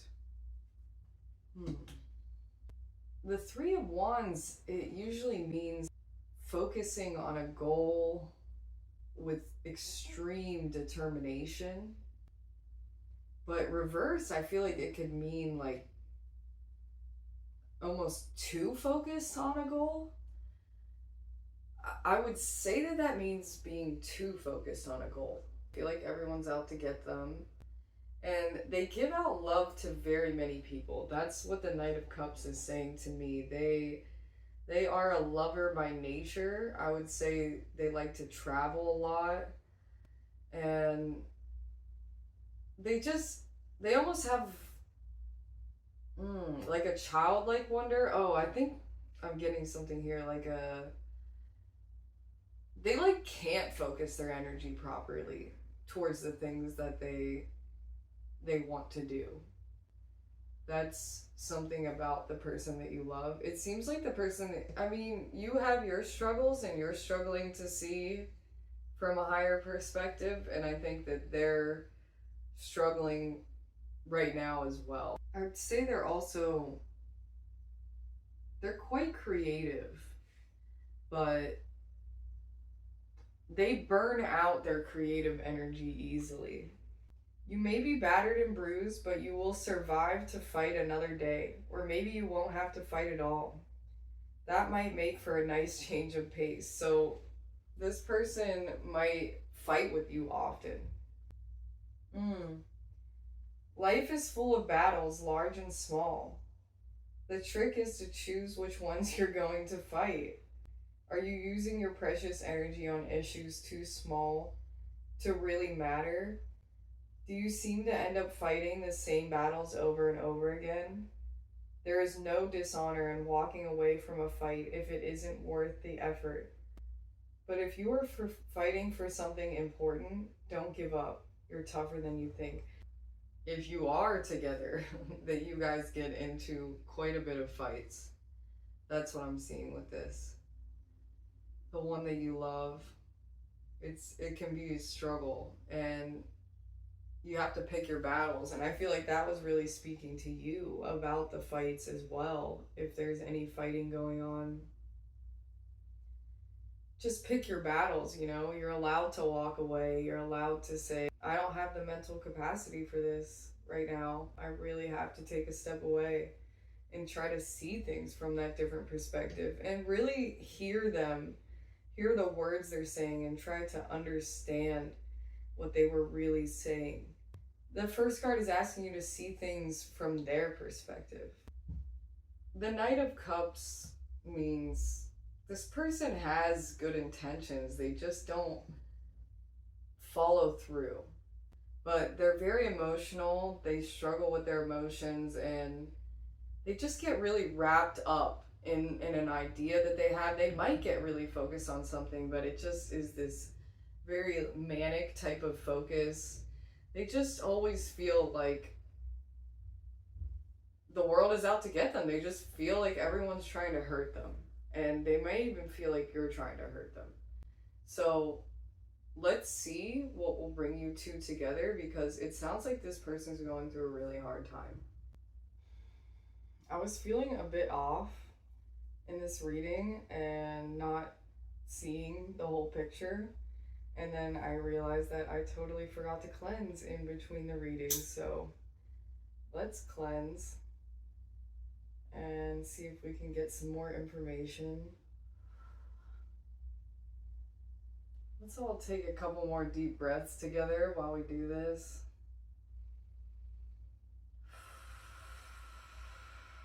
Try to shift your thinking into a different perspective. You've been looping on the same idea, same person, same situation over and over again. It's time to take that step away, step back, try to pull in a different part of your mind. Say, higher self, I want you to speak through me. I want you to live through me. I want you to do everything through me now. Please take over. I give it all up to you. I trust you. I know that you will lead me in the right direction. And so it is. Okay. Glad we got a little cleansing in, because I feel like I definitely needed it. And let's get some more information out. This could either be the additional feelings or what brings you together. Just because they're going through a difficult time and they're backed up against the wall and they might have some manic energy or be in a dreamlike world sometimes, not really grounded in reality, that doesn't mean that you have to give up hope on them.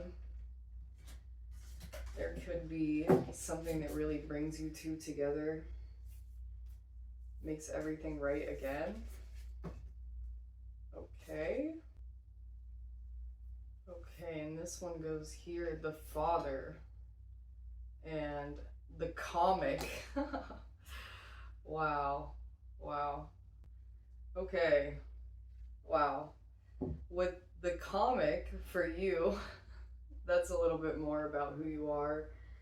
And it has this like sad clown cat with all these rainbows coming out. And I feel like, yeah, there's this mask of this cat on, and underneath there's these like sad human eyes. And it's like you live as this comic, as this maybe clown type energy, trying to make others laugh, but inside you're so sad, or something's just hurting you so much, and it's just time to really take that mask off and see who you really are. And you don't have to hide behind this comic anymore. You can still be your funny, silly self, but be real with yourself, get that deep part of yourself, and showing that energy to this other may be a way that you guys really connect. And the father here, I feel, is really saying, I just want to say one thing about them is that they have had a hard relationship with their father, and I think that that is part of the reason why they have this back up against a wall feeling in their life. And there's just really a duality to them. They have this beautiful, vibrant, wonderful energy, but they also have this deep, dark sadness, and I think you both feel that. You both have that. You just represent it in different ways. One of you really shows that through their emotions and just everything in their life, and I think you really hide the sadness and the anger and don't embody it and don't feel it, so it's pent up over like a lifetime is what I'm thinking. Yeah. Yeah, that's definitely what I'm thinking. And it's just been tough. It's just been tough for both of you. You both do have this rainbow energy, this beautiful energy inside of you. It's just been a struggle, definitely. There is always the potential to lift up and out of the darkness through laughter. Those dismissed by some as lowbrow and unsophisticated, this archetype is actually has a highly advanced mind. Some may use the word genius, as humor requires one to see the situation from afar rather than to be swept up by the drama. Wow, wow, it said it again. Being able to be quick-witted with humor is the ability to take someone's insult and turn it into something that makes everyone laugh instead of a fight or bickering back and forth, making light out of situations. I think even though you've used this mask for so long, it's still asking you to bring that laughter in, but to really get deep in there inside of that sadness as well, and feel that as well. So don't stop the laughter and don't stop being the comic, but stop wearing it as a mask. Let it be really a part of who you are. More of this duality. I think that's something that they could bring into your life and teach you is that you can have that duality. You don't have to just put on this mask. The comic is usually the sage or the magician, working healing magic upon any audience who will lend an ear. And I burned sage just before that, so I think that sage could be a good thing for you to do right now, is just cleanse your space and cleanse your energy. And I do think that you're just very wise and you have all the tools at your fingertips, and it's just up to you to use them. And I think you really do have the ability to help yourself in this situation or help them, and we'll see what brings you two together. What this father is saying to me is that I think this person is always going to treat you with kindness and this power. I think they have a lot of power, like commanding energy, but they're also going to not be nice to you sometimes. That's just the reality of the kind of person that they are.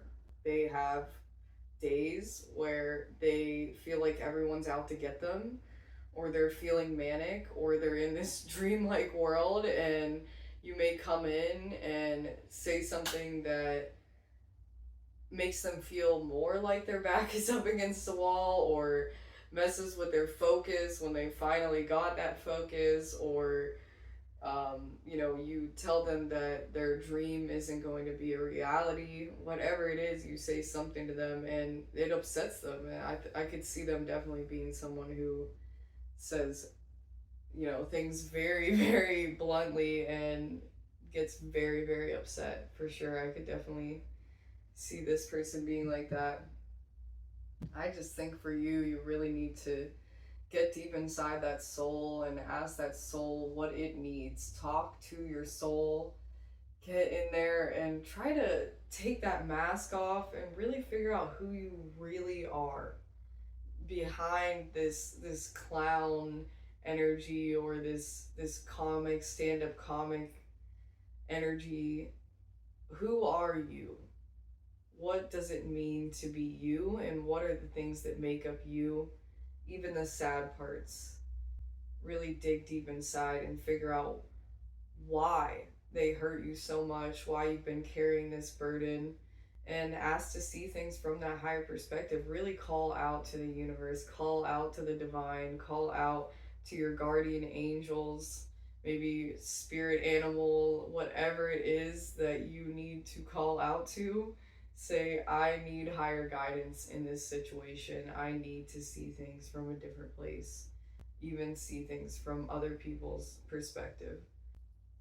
And they're a lover, though. They have that love in their heart, and you have a lot of sadness in your heart, but you mask it with laughter. And there's a real person inside of there that needs to come out and have some real serious conversations. What will bring these two people together? I think that both of these people have gone through a lot in their life. This one.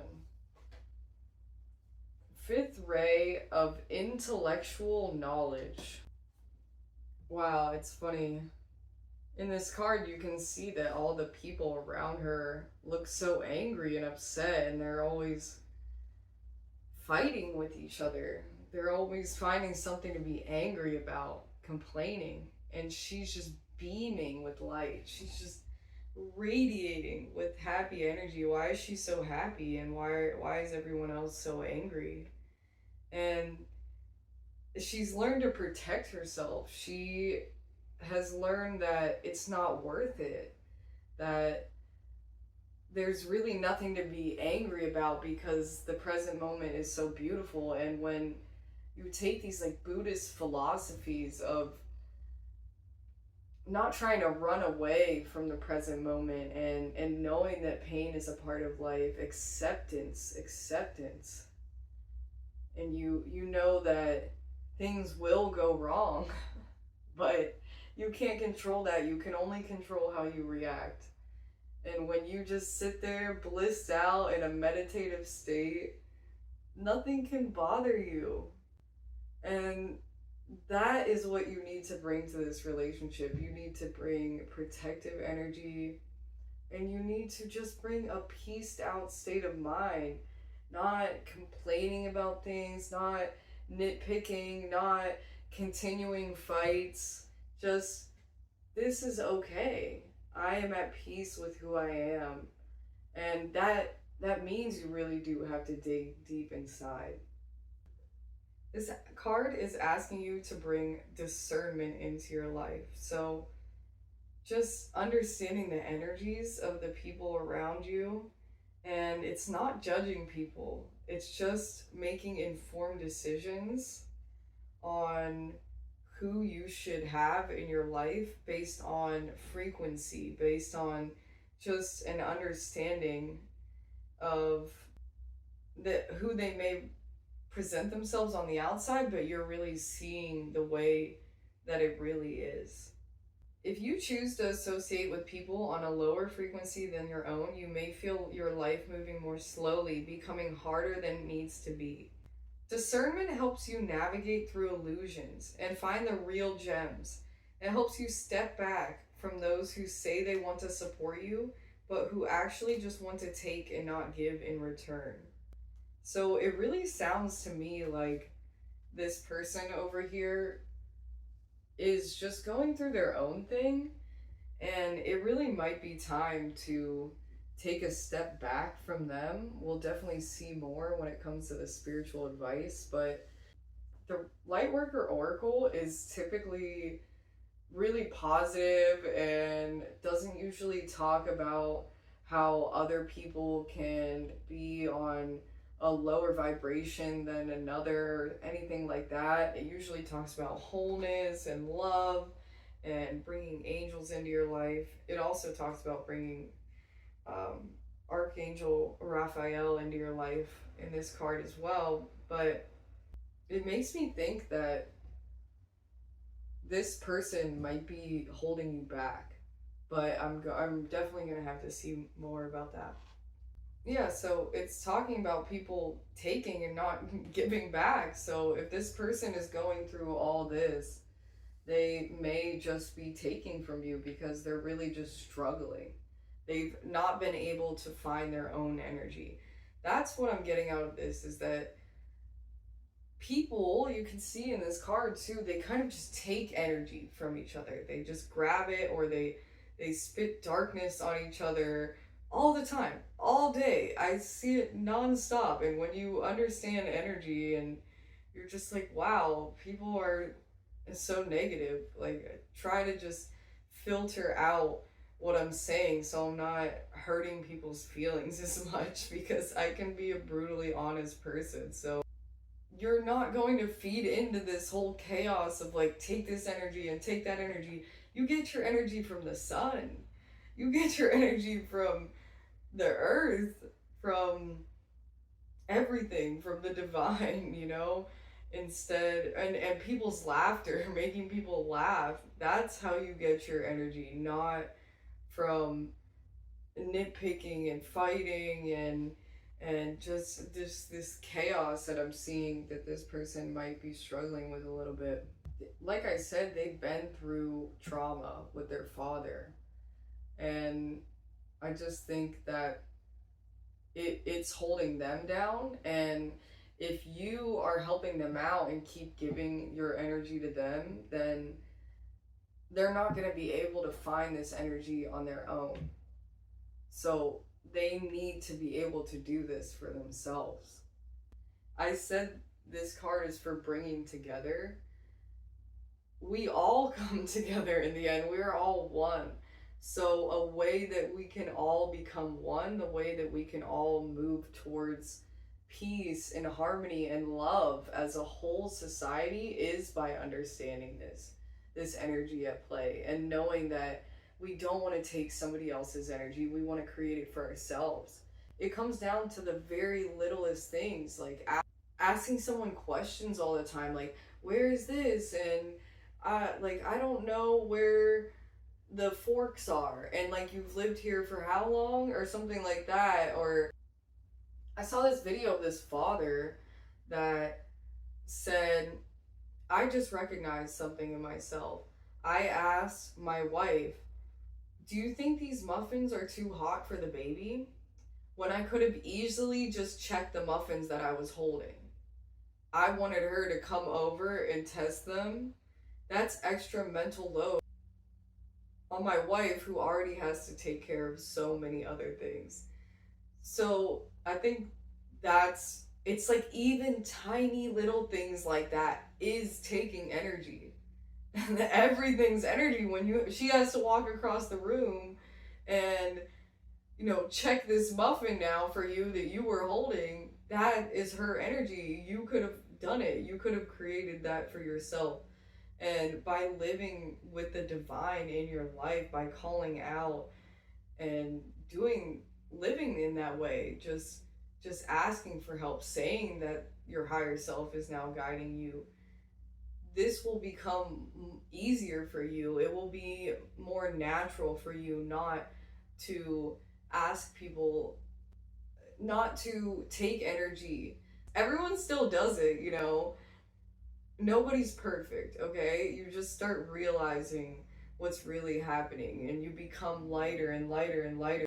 Your frequency gets higher and higher and higher. You start attracting people that are on that same frequency, and you have to really let go of the people that are holding you back and are just dragging you down. Choose wisely and sever unhealthy connections. This ray comes to you when there is more to something than meets the eye. See, it's like saying, like, she's going through her own traumas. This person, I don't know, I felt a feminine energy, but this person is going through their own things. So there's so much more to it than you could ever imagine, than you even know or have seen. Remain open-minded as you find your clarity. Be willing to find more information if you need it. The right answers will come. Be willing to change your viewpoint in order to perceive the truth of the matter. If a system is working for you, that's great. If it needs to be changed, don't be afraid to go into the chaos of creativity and try different ways until you discover what works better for you. The fifth ray has a special connection to the worlds of science, and therefore you are encouraged to be an observer of your life, to experiment with what does and does not work for you. You are invited to pursue any form of science that is of interest to you, whether this be learning nutritional science or quantum physics, the chemical composition and healing effects of essential oils, or researching meditation and healing. So if you're not already with this person, I'm getting like a whole new message, because I was reading this whole thing like you two were already together. I'm getting for another group of people. I'm sorry if it took this long for me to get to you. Let's say that you're single, right? Instead of with this person, and you want to meet another person. This is what's going to bring you together. You'll meet them by learning about either, like, let's say you want to go, marine biology, or you want to learn about, like it said, quantum physics, or some neuroscience, who knows, or you're learning about spirituality or some sort of, like it said, essential oils. So you go to some sort of class about that. That is where you will meet this person. You will meet this person by following this passion in learning new things. That is how you will meet the one you love. And I just want to say, when you meet this person, they will be in a difficult situation. They will, yeah, you'll probably, if you feel this love with them, and I mean, they have that love to give out, but just don't be surprised. Don't be surprised if this person gets triggered easily, because they've been through a lot in their life. And don't be surprised if this person does have trouble just getting all of this energy that they have and actually pushing it towards the right thing. They're going to have struggles just like you do, you know? Just like you have this deep sadness inside of you that you need to work on. So be understanding, right? Know about this energy at play and how this all works, right? And by learning all these things, it will make you feel so awesome, and you can teach them about these things. Maybe you're learning about this together, and you grow about this shared topic that you're interested in. That's what I'm seeing. It says apply this approach to your exercise regimen, your meditation practice, and any other aspects of your lifestyle. So it's asking you to really like go hard, like be the absolute best version of yourself that you can be. You should be meditating as much as you can, exercising, getting really into just being this holistic individual, and that will just attract the right people to you. It's a mind, body, and spirit kind of thing. You're just overseeing everything. You're just noticing every detail and how you can hold that responsibility in your own life and take your life by the reins and go for it. And try to be as kind as you possibly can, because you know that spitting negative energy on people or grabbing someone's energy, it's so much more than just a little, hey, could you do this for me? It's energy. It's full blown your life force. And that's what I'm getting from this card. Let's get into your spiritual advice. Let's see what it says for you. We already got definitely some spiritual advice talking about how little bits of energy adds up, and we all have to notice what we ask from others and what others ask from us. Just be more kind and understanding. Get deeper into your own sadness so you can understand it, so you don't put that mask up for the rest of your life. See things from a different perspective, calling out to the divine, calling out to your higher self, understanding that others are going through their own struggles, their own trauma. Is there anything else you want to say? Anything else you want to say to pile number 3? This one. Exemplar of Bowls. That's perfect for love. And I'm getting this like, this is like your grandma watching over you. That's what I'm getting. This like your spiritual team is always standing behind you and want what's best for you. And we have like the same exact glowing energy, exact same, and this protective energy. They're there to protect you. And they see you as this divine being that you are. You have so many good people on your side, and they will help you navigate love. They will help you find the right love. It's the very last card in the whole deck. I think it absolutely means that you will find love. In fact, I kind of want to turn it up right now. Only I, an old one, who has raised many children and in them raised the consciousness of the world, can be called great-grandmother or grandfather. I have given to all who were young on their road to understanding. I have shared all of my knowledge, all of my poetry, all of my heart's expression. I have loved deeply and long, and I will love you, the newly born living spirit as well. When you do not like yourself, human child, I will say a kind word. When you are lost, I will point the way and let you know you have the feet to walk on the road alone.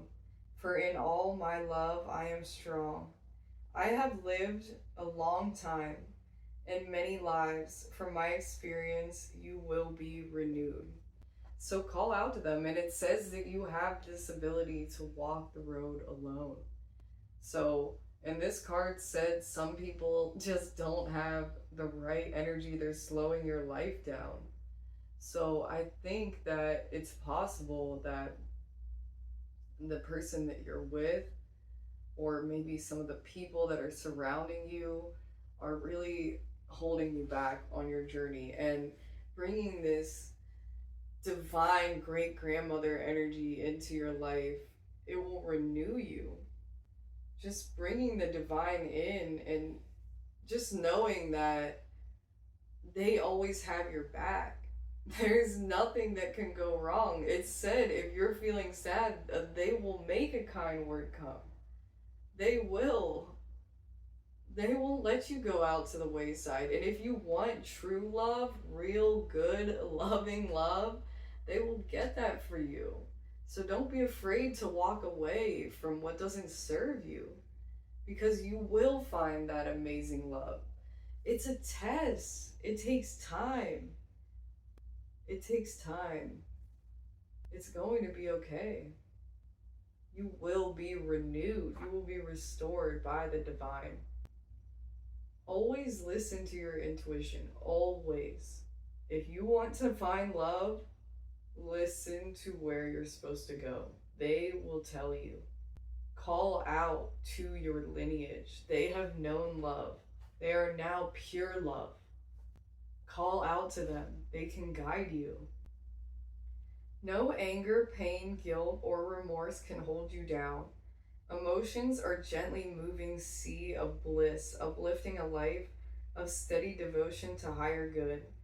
You live in the simplicity of right relationship and walk a sacred path. Many friendships embrace you on your way. You have shown by the example of your loving life a path of liberation from life's problems. Through each one, you have taken the loving action and come through in beauty. Now your life stands as a way others can follow. Your bowls are filled with the treasure of earth and heaven. As you continue to pass on these treasures, your bowl will continue to constantly be filled. For all love given, love returns. The wheel of life speaks the law of love. You will be liberated from life's problems if you choose love in everything you do. If you give love, and it's saying you will never be depleted, because people will be loving what you do and how you treat them, and the divine will always be filling up your cup as well. And by doing this and living your life out like this, you will inspire so many people with your love. That is what it's asking you to do. On a final note, I just want to say that I think meditating will be super important for you. Maybe even throw on like a reaching out to my lineage, calling on my ancestors type meditation. I think that it will really help you. And I hope that you can also do that really tough inner work. Definitely check out my shadow work video, because seeing that mask up and those sad eyes makes me think that there's definitely some shadow work for you to do. Never stop making people laugh. It will fill up your cup and theirs. And I just hope that you loved the reading today. I really appreciate you all watching. I'm going to leave this necklace linked below at illusionelixirs.com. I love you all so much. Bye, everybody. Hello, pile number 5. If you chose the 4 of Swords with this little lamb on it and the opal and amethyst necklace, I no longer have that necklace. I actually sold it, so thank you so much to the person who purchased that from my website, illusionelixirs.com. I have all of the other pieces of jewelry in this reading still available. But if you felt drawn to this reading, then this reading is definitely for you. Even though the necklace isn't here with us, I still think its energy is very important. So I'm going to read off a little bit about what I wrote about it. I wanted this necklace to represent love, fertility, intuition, wisdom, hope, bringing the divine in and cleansing all that does not align. For people with anxiety and who have trouble with decision making, feeling beautiful and healthy, and sobriety. So there is a lot there. The amethyst definitely brought in that wisdom and the intuition, bringing in the divine, and anxiety as well. I think the Moonstone had a lot to do with the love and the fertility and all of those other things that I mentioned. I'm going to put on wisdom and also going to have to put on soulmate as well, since it talked about love and wisdom. And I feel you have anxiety. If this is the right reading for you, then that is just what I'm getting from this, because that is what that necklace is supposed to help with. The Four of Swords, stillness, mental power. So you can see the lamb is sitting here in stillness. All of these swords are above, just waiting to hurt. This little lamb is innocent, right? But the lamb still sits there in a meditative state. Though threatening swords loom above, the lamb sits in stillness without fear. And I think that is why this is reversed, is because I think that you don't sit in stillness and without fear. I think that there are things in your life that maybe are out to hurt you. But I'm also getting this sense like there also aren't things trying to hurt you, and in your head you feel like there are more things out to get you than there actually are. You feel like you're completely innocent in a situation, but I don't know. I'm going to have to see from the rest of this reading to see, but I would say that no one's really innocent in a situation. There's always something that you add to the table as well, and you really have to take a look and see what you are bringing and making sure that it is with divine light, with the exact way that you want to present yourself in a relationship. It's time to look inward. Find the mental power to cope with the pressures. It's important to rest. Seek meditation. Find literature that focuses on ways to quiet the mind. Take this time to recuperate and move inward before those swords strike. It being reversed could also mean that the swords have already struck, and it's telling you exactly what to do. Find literature that has to do with cleansing the mind. I read a book that was called How to Live Beautifully in Difficult Times or something like that. I can't exactly remember, but it definitely was very useful. I'll definitely leave that link down below. And also Eckhart Tolle, the Power of Now is a great read. You might want to do some research about Buddha and how to do meditations and just why meditation is so important. Just really get into learning about meditation and practicing it yourself. Just learning how to calm the mind. Even when so many difficult things happen, you will be able to calm the mind. It takes practice. And that's everything I have that represents you. So now we're going to move on to the one that you love. Let's see a little bit more about them.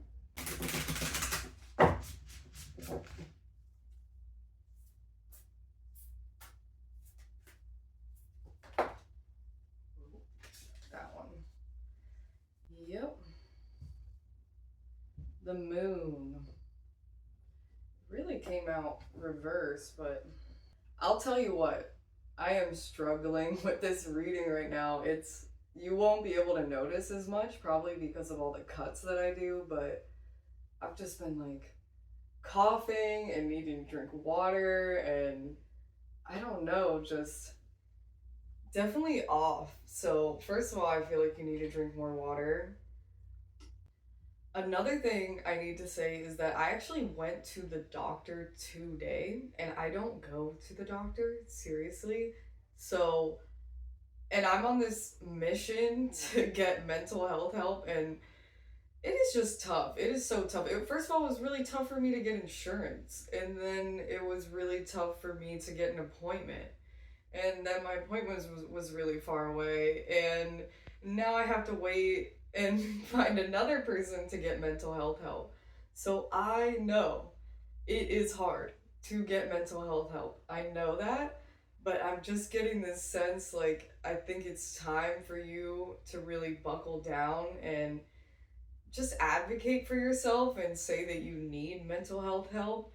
If you've been dealing with this anxiety, really reach out to a professional about this. I'm only saying this because I literally just got back from going to the doctor, and I don't typically do that. That is like, I have gone to the doctor once in the past 5 years, so I just feel like that, I feel like that needs to be said for you as well.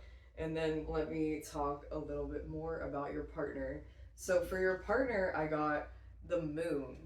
So I would say they're emotional, but it was like reversed, but I'm feeling it upright and reverse actually. So a little bit of both. They struggle with their emotions. And it says, take note of intuitive messages. So this person is very intuitive. With it being reversed, I think that they struggle to understand their own gut, their own messages that they're getting, like, I shouldn't be here, I shouldn't be doing this, or go do that. Getting messages and not knowing what to do with them. I feel like that is what this person is struggling with. This person could potentially feel very connected to the moon. They might want to go outside and take photos of the moon or stare at the moon when it's full and say, look at that, it's beautiful. Really, anytime. They're the kind of person that would say, oh, look at that, it's just a sliver. Oh, can you see the man's face in the moon? Definitely somebody who really appreciates the moon. Use your intuition, practice discernment, see through illusions and blockages. So I think this person has trouble with practicing discernment, with knowing what's right for them and what's wrong for them. They struggle. They think they can't do things. That's like they could get a message like, you should play guitar, you should go out on a stage, something like that. And then they wouldn't follow that. Like somebody would come up to them and say, hey, I have a gig for you. You can do this. I want you to be there. And they'd be like, oh, I just don't think I'd be right. They struggle with that. Things might be like placed in their lap and they just don't take that opportunity because of their own blockages, just not thinking they'd be good enough. The moon is associated with the divine feminine and the energy of receiving. If the sun is God, the moon is goddess, and so she offers a powerful energy of polarity and balance. It's funny too, because there's kind of like a sun here. It's like the sun is inside of your intuition, and this talks about intuition too. So I feel like you need to bring intuition into your love life. That is what this is saying to me. You need to actually get in your third eye and say, what should I say to this person? Where should I go? These types of things, you need to listen. And it talked about the divine masculine, the divine feminine, the god and the goddess, the sun and the moon. It's asking you to bring balance. It talked about giving and receiving. So it makes me feel that some person may be giving more and one person is receiving more in this situation. And intuition can be brought to this in order to heal this. She has a cycling energy and is therefore strongly connected to emotions, which often come and go in waves, and somewhat interesting behavior. So when the moon appears in a reading, you are often being told that not everything is as it seems. This person's emotions are wishy-washy. That is what this is saying. exactly as I said in the beginning, with it being coming out reversed, but also upright. It's just like sometimes they're in a really good place, but other times it just gets really all over the place. I could see them just being angry or just really anxious as well, and just have a dark side to them.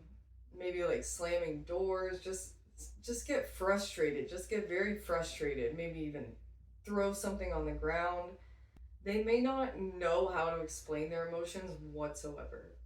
They just come and go in waves. And honestly, that's natural. It's natural to have these days where you're just feeling overwhelmed by your emotions and days where you're not. The moon really does have so much powerful energy that pulls you in one way or another. I mean, I feel crazy during the full moon. I feel energized. I feel like I could get so much done during the full moon.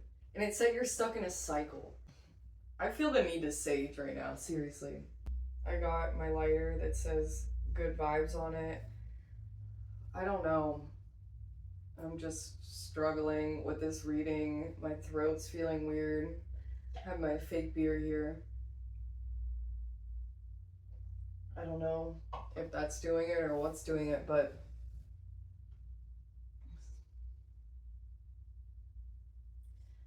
hopefully this sage can help clear that all out.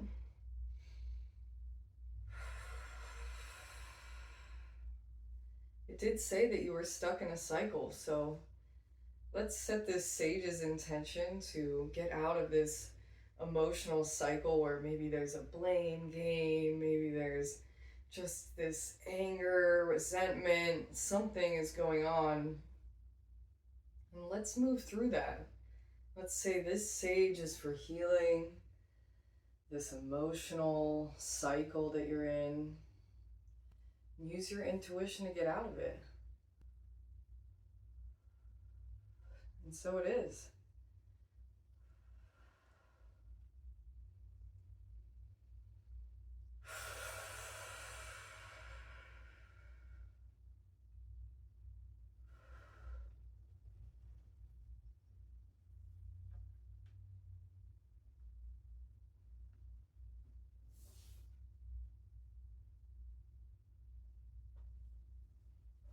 That is crazy. What?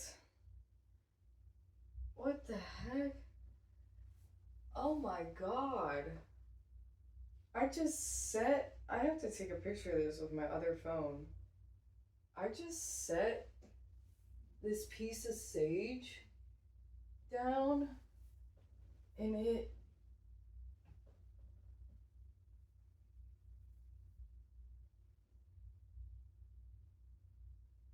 is completely standing upright. It's like a smile and a frown. Do you see this? This is crazy. I can't, for some reason it just does not want.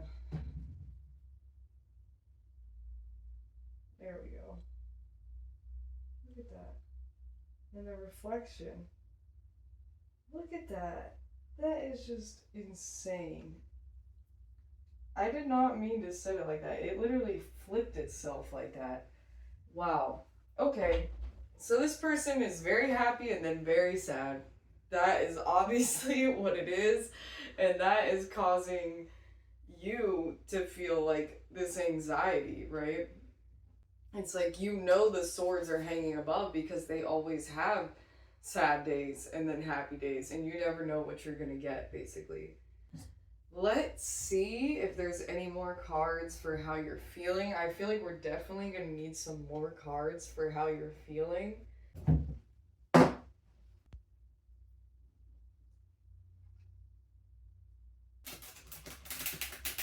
There's another book I wanted to recommend you. Okay, that's for you. The Eight of Pipes. And then let's pull a card out of here for them as well. I wanted to recommend you, what is it called? Something about drinking tea with your demons. I will leave that one linked down below as well, but it talks about why meditation is so important. And it talks about this woman becoming a Buddhist, and why it's so important to her. Her studying in, I forget, like Thailand or something. No. What will explain the way that the one you love is feeling? What card? This one? These two? Warrior, Chariot, Two of Stones. Don't forget that this side could also be you and this side could be them, but typically this side would be you. So for you, you have the Eight of Pipes.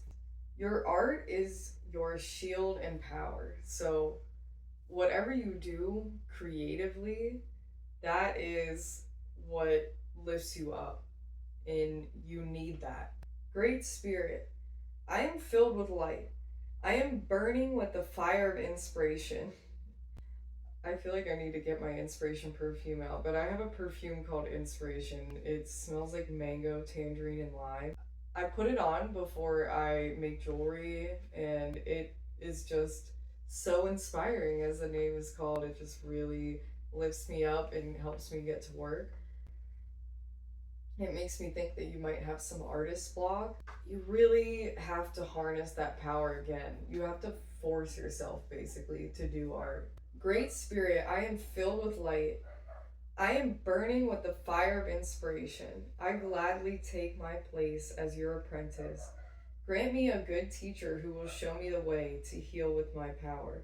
So to me, this is saying, like, I will learn under you to the Great Spirit. So that's the divine. It's saying, you give it up to the universe. You will say, I don't know the way. Please tell me the way. And that is where this intuition will come from for you. You say, please lead me. I trust that you know better, and I trust that divine guidance can come to me, and then it will. And it even could mean that you're going to have an amazing teacher in the real world. You might already think of a person right now. It says, grant me a good teacher who will show me the way to heal with my power. Someone's going to teach you how to further heal people. So if you do Reiki, or you, I don't know, are like actually in healthcare, something like that, someone else will be above you and they will be guiding you and showing you how to use this power even more. You're going to intertwine the two practices basically. So let's say that you have a job caring for elderly people in their own homes, right? So let's say you have to give them a pill, or you have to lift them or something. When you give them the pill, you would be thinking, I'm blessing this person. This pill will help them to feel more healthy. But you're combining it with spiritual healing. You're taking what you do on a daily basis and you're adding spiritual healing to it. So if you were to have to touch somebody else, then you would think of this like bright light coming out of your palms and helping this person. So you're just thinking in a spiritual soul way as well as in the physical realm.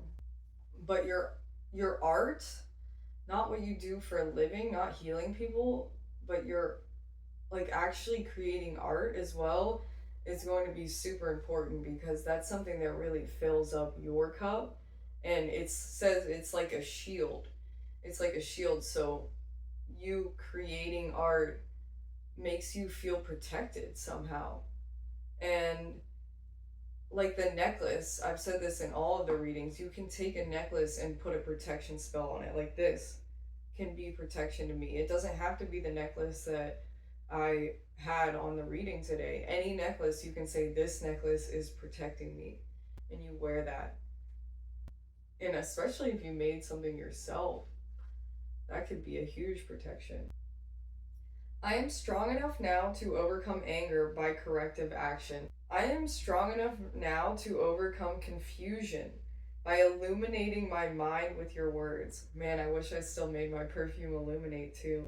But yeah, like I was saying, this reading was a struggle for me, and I was feeling anxiety from the beginning. So I think there was a lot of confusion, and you're just having this intuition is going to change everything for you. I am strong enough now to be kind even to those who do not like me. Yeah, just being kind to everybody. I am strong enough now to forgive those whom I thought were standing in my way. Yeah, you're like forgiving yourself, you're forgiving everyone around you. If you this first card, it's like there's things out there hurting me, and it's like forgive those people. Forgive those people for wanting to hurt you. They are only a part of you, and you can move away from that, but you still have to say, I don't know, it's like they're just humans. They're messing up, and it said in the moon card, I think there's more to this situation than meets the eye. Definitely forgiveness has to be brought in. I have energy and I am powerful. My body rejoices in the pleasures you have sent me. Your gifts will now fill me, for I have given myself to you, Creator. You show me the way to make my life art. So you're an artist, and it seems to me like you already bring that divine connection in. You've already called out to the universe, but if you haven't already, it's definitely saying call out to the universe. Say, you know the way. The divine knows the way. Creator, God, it does not matter what you call it. Your past experiences now give you an edge of expertise in the area where you have focused your energy. This may be in relation to your body, its health and tone, your sexuality in relationship to others, your artistic endeavors, or your achievements of a spiritual discipline such as daily yoga, tai chi, or meditation. So it's saying you have experience. You have experience in relationships. You have experience with healing yourself. You have experience with getting in tune with your body, with being an artistic person, with having spiritual disciplines such as doing yoga or meditation. You have experience with these things. So make sure that you're doing them. Make sure that they have a place in your life. The area in which you have chosen to channel your energy is now showing signs of your increased skill. So you've clearly done something, whether that's, I want to say, like with your work, your art, that you're very proud of. You've done something that took a lot of energy that you're extremely, extremely proud of. It's asking you to enjoy the benefits of your labors. Continue to direct the purpose of your process towards positive global ends. So yeah, it's asking you to really spread this. That's what you're about. This is all about you. You're about spreading your wings and flying this, like, I've done this, I've put so much energy into this, I want to continue to do this, and I want to help the world. That's, I feel like, your feelings on life. And it says, if you depend on other people's energy, be sure to replenish in some way. So in a relationship, we're always depending on each other. So it's asking, give and receive, make sure that balance is there with everything. It doesn't have to be perfectly balanced with money or perfectly balanced with who does the dishes, but everything overall should be pretty even. There shouldn't be one person that's making all the money, cooking and cleaning and all of the things. The purpose of all of the energy given to you by the Great Spirit is to heal. Mend this sacred hoop of life. Heal by your words, your body, your life. So heal. This is how you become a channel of the divine. So you're healing, you're on this mission of healing your body, of saying nicer things to people, just being a better version of yourself, not getting too caught up in a back and forth or somebody's bad mood or just a bad day, trying not to get too caught up in that. Your entire life will become something that is an inspiration to others. And you doing these daily habits and always trying to better yourself is how you are a channel, how you can say the right things that spread the message that the divine wants others to hear. How you can heal using that energy that I was talking about, soul energy, this divine energy. It's on a different plane than the physical world, than a pill. It's on a different plane than a pill. It's energy, and you can give that to others. You just sound like an awesome person. Seriously, I think you need to pat yourself on the back because it sounds like you've done a lot. You've done a lot, and yeah, you might still struggle with anxiety, but keep up on those daily habits like yoga and Tai Chi and meditation. Try to remember to do those and read books about how you can help yourself. Nobody's perfect. It's hard. It's hard, you know? Try to seek out that mental health help if you haven't got it already and if it's available and possible for you.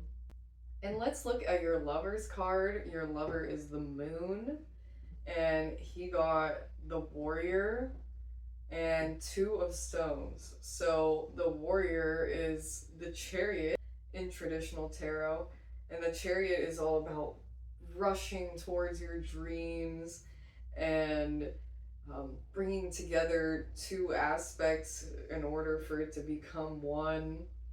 A resounding yes. It's basically just you will achieve. You will achieve. And the two of stones is all about giving and receiving. It's about giving back to the earth as well. And this card came out reversed. So the giving and the receiving is out of balance. That is how this person feels. They feel that the giving and the receiving between the two of you is out of balance.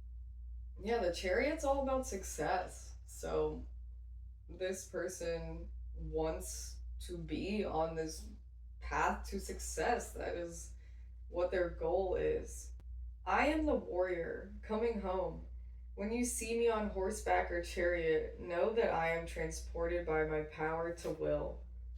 I have taken charge of my life and its direction. Your vehicle for movement is symbolic of your mental discipline. It is the personality through which you carry out the great plan of the Creator within. You now hold the reins of life in your own hands. You have the feeling of being in the driver's seat or at the wheel. Like me, you have been a disciple of the voice within, following your own guidance on how to build the structure that is your city of light. The great discipline that this has required brings you to the expertise that enables you to be at ease. You may rest upon this success. The wheels now turn by themselves. You have set in motion the forces that will forever be your foundation.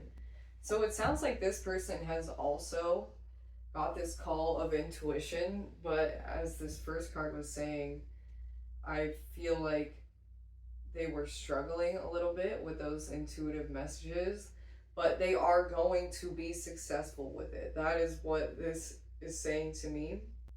And it's saying they're now in the driver's seat.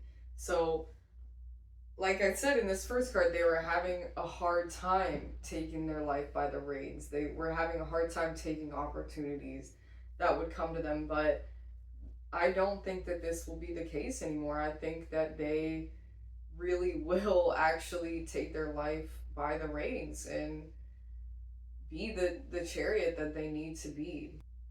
It's time to appreciate how far you've come. Feel the security you have created within. Fly with this confidence. You are soaring now, but know the path will continue to unfold before you. Be ready to take up your shield of power and guard against self-doubt when the next challenge arises. That's so funny because you guys both got a shield, and this one has a sun on it, and this one has a moon on it. That is crazy. So I do feel like there's some blockages. There's this shield that you put up, but I think sometimes that a shield that you put up is important, but you shouldn't put up this same shield between each other. That's kind of what I'm getting. Like, your shield in the world is how far you've come and what you've done, this energy that you've put towards things, and you're really proud of how much you've put into it. And their shield is just power, is this warrior mindset, but they have self-doubt. I think that they have a lot of self-doubt, and they have to pick up that shield in the world and actually say, no, I am awesome. This shield is made up of their own beliefs in their own skills. Like you have that. You have this belief in your skills. You're like, I did this. I pushed through. And I think you can really help them with that. You can really talk to them about that. I think you guys can make great headway, but we'll have to see what brings you two together. For the Two of Stones, it says, what attracts you to the world? Which of Earth's things excite you? Do you like to play with her, sing to her, achieve results with her, make things together? Are you at home in nature? Do you like adding your life to the city? They like to play with you, sing to you, achieve with you. Now is your time to form a mutually beneficial relationship with the things around you. Think of the world as your lover. What do you want from them? What are you willing to give? And this was reversed. So, like I said, I think there's a lack of willingness to give and a lack of willingness to work with what they have to create this beautiful life. Like, they're willing to maybe sing with you and play with you and, yeah, achieve things with you, but I think they're just not giving. There's just this lack of balance here. There's something, and there's this shielded energy between you. You've maybe built up this shield over a lifetime of what you felt you needed to show the world. And I feel like it's time for you guys to really take down the shield and talk to each other in a really deep way. And I would say really talk about this balance. What do they feel that they need from you? What do you feel you need from them? As you can tell, it's a different day. And what will bring pile number 4 together with the one that they love? What will bring you together with the one that you love? What will bring you together?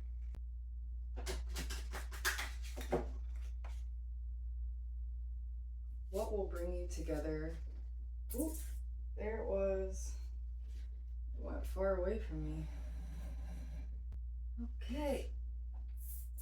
Let's see what this is. And we have late winter. The Crossroads. The Crossroads is as it sounds. It's a place where you take a pause and then you decide where you're going from here. You can go in many different directions. This card is asking you to take a moment to really figure out what you want to do. And I find it interesting because I changed into all orange, which orange represents the sacral chakra. And the sacral chakra represents following joy in life. It represents your creativity, your sexuality. And we already talked about in the Eight of Pipes that creativity is something that's extremely important to you. So take a moment to figure out what you want to do with this creative energy that you have. Take a moment to even heal your sacral chakra. If you tend to take things very personally, if you have been struggling with creating, if you just have a lot of emotions and you don't really know why you get triggered so easily, or sometimes even what's triggering you at all, then you might have an imbalanced sacral chakra. It would be great to do a meditation that focuses on balancing the chakras. You can get energy healing done, or you can do it on yourself. You can also roll an essential oil right on your sacral chakra and say, I am healing my sacral chakra. So that might be something that you want to do to figure out where you're going with this creative energy, because When you have an imbalanced sacral chakra, you don't really know where you want to go. You don't know how to follow the joy. In the center of the crossroads is the swirling energy of the womb, the space of pure potential and possibility. From here, you look down one path and then another, knowing that to choose one means you must give up the other. What will you give up and what will you gain? You're going to have to give up some of your ideas for your life in order to get other ones. Basically, what it's saying is there's something in your life that you want and something that you're doing right now that's making it so that you're not going to be able to go do that. So sometimes the cards will say, oh, you can do these two things at once. You're limiting yourself. In this case, it's saying no, there really is a choice that has to be made. It's definitely telling you not to stay in a place of thinking about all of the possibilities and really choose an action, choose a path, and go for it. Things will change, new factors will come into play, but you need to pick your path and go down it. Take this time now to write a pro-con list, figure out what exactly is right for you, really balance the options. Instead of having one option or the other, it sounds like you have a lot of options to choose from and you're only going to be able to go down one path. What journey suits your soul right now? So follow the path that's lit up. Follow the path that's going to bring you the most joy. That's the one that's going to bring you into this loving, beautiful partnership. If you're single, this is what's going to take you to the one that you love. It definitely sounds to me like there's a possibility that you have multiple options for people in your life and you're supposed to pick the person that really is the clearest fit for you, but I don't think that that's really everyone in this group. I think that some people that are in a long-standing relationship and they're trying to make it work, then this card would really mean that you're supposed to really carve your own path.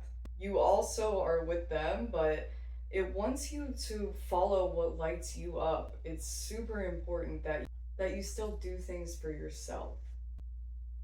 It wants you to go on a self journey. It sounds like a journey that you've already been experiencing, doing meditation, making art or music. Just follow what lights you up in life. Seriously, it will take you to the wildest places. It sounded like this person needed to do that too. They needed to harness this energy that they have and actually pick something, because if they don't take some of the opportunities that they're given, they're sitting in a crossroads too, and you're not supposed to sit there for long. You're supposed to pick a path. And if that means that they're not lighting you up in life, then pick a new path because they're not lighting you up. So that's what this is all about. This is just saying, follow what lights you up. If your partner's not lighting you up, then follow a new path. If your partner is lighting you up, then take a path of following what lights you up as well. Don't just take the path with them, whatever they want to do. Also do your own things. Also go to your own events and, have a girls' wine painting night and they are supposed to go off with their guys. So things like that, just do your own thing. That's what this is saying to me. And I added an angel to the top of the reading here, and it has a butterfly, so I feel like you're going to transform.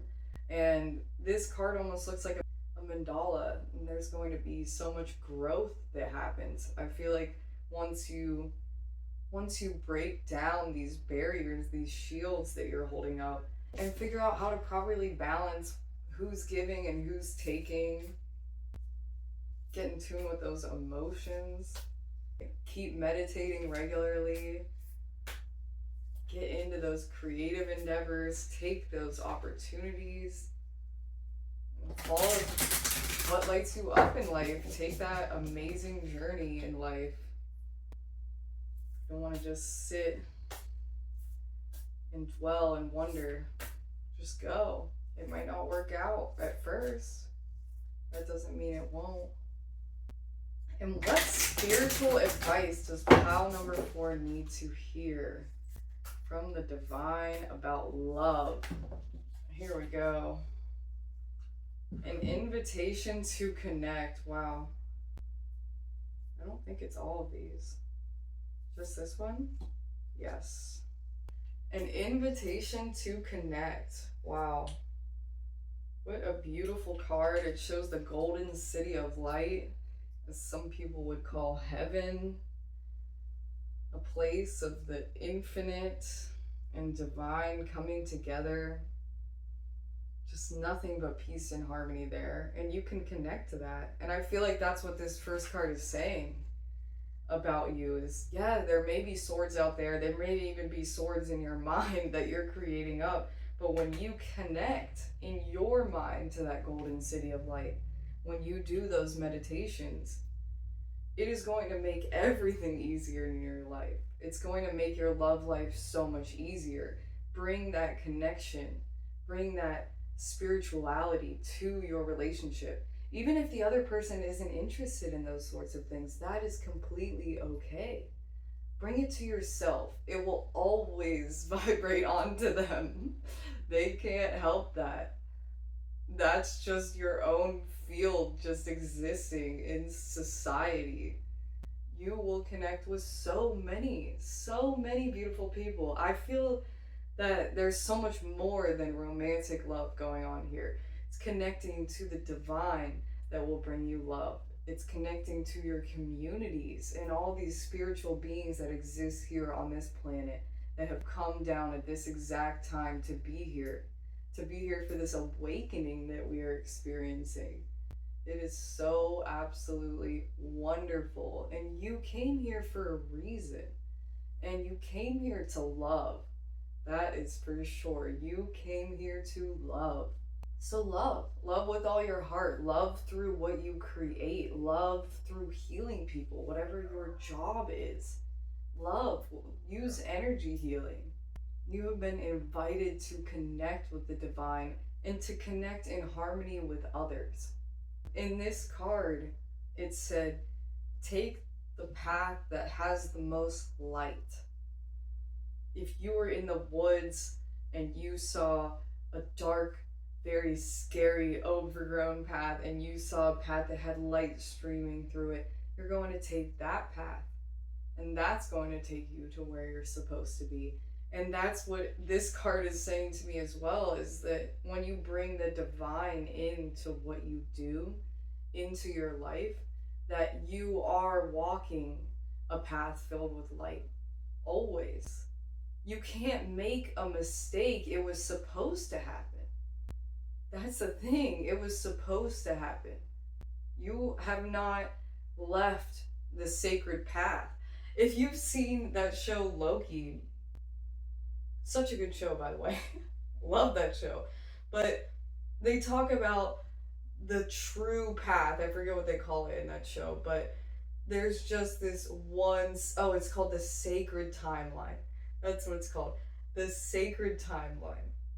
And we're on the sacred timeline. And in this show, people may try to go off of the timeline, try to create these other timelines, but the thing is, it always comes back to the sacred timeline.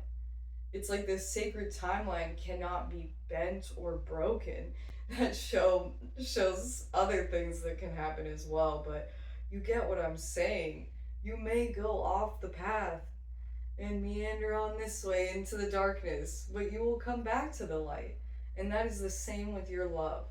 You will come back to the light. Even if you leave somebody that you loved so much, you will come back to the light. And you will find another love. Even if you have fights with somebody and you're supposed to be with them, then you will come back with love in your relationship with them. If you are not supposed to be with someone, you will not be with them. If you are supposed to be with someone, you will be with them. Follow your heart in everything that you do. As you physically expand, you may need more rest, healing meditation than usual to integrate this increasing degree of light and consciousness that awakens within you. Yes, you've been fully connected now to the divine. So always remember that connection and call on that connection. Your chakras are becoming stimulated. So I feel like your sacral chakra is becoming stimulated because you're supposed to create something really beautiful. And meditation will be the number one key to help you. I call upon the unconditionally loving guidance that can assist me with mercy, grace, protection, and support through my ascension process. I accept this opportunity to grow spiritually and shift from one reality to a higher vibrational reality. I accept the opening of my chakras into a more loving consciousness. I accept the changes happening in me in my life due to this spiritual growth. May I be held in tenderness and compassion as I release lower vibrational patterns and embody my authentic divinity. May the beings of unconditional love who assist the anchoring of a loving rainbow bridge of light upon this planet for the greatest good of all beings be empowered and invited to do so now. Through my own free will, so be it. So we're creating that rainbow bridge just by being here, just by connecting. We are creating this bridge to the divine, and it will bring more love and peace and harmony into this planet. And you can do that in your own life, in your own relationships. That was such a wonderful reading. I really hope that you enjoyed it. I love you so much, pile number 4. Many blessings to you on your journey, picking your path, your creativity. I know you will make so many wonderful, beautiful things, and you will get exactly what you need in life. You will have so much love surrounding you in life. I love you. Have a blessed day. Definitely subscribe, like, comment if this aligned with you, and check out illusionelixirs.com if you would like to purchase any of the perfumes I had on the table today. I love you all so much. Bye, everybody. Hello, pile number 5. If you chose the Iolite heart pendant and the Page of Swords card, then this is going to be your reading. This necklace represents bringing wisdom to your heart, detoxing your heart, avoiding alcohol, psychic visions, purification of the body and soul. You can see now, and self-acceptance. If those topics sound like things that align with you, then this is definitely going to be your reading. And I'm going to put wisdom on my heart because I feel like we're supposed to bring wisdom to our heart. I actually put a pyrite disc out on the table. Pyrite typically means money to me. It means making money.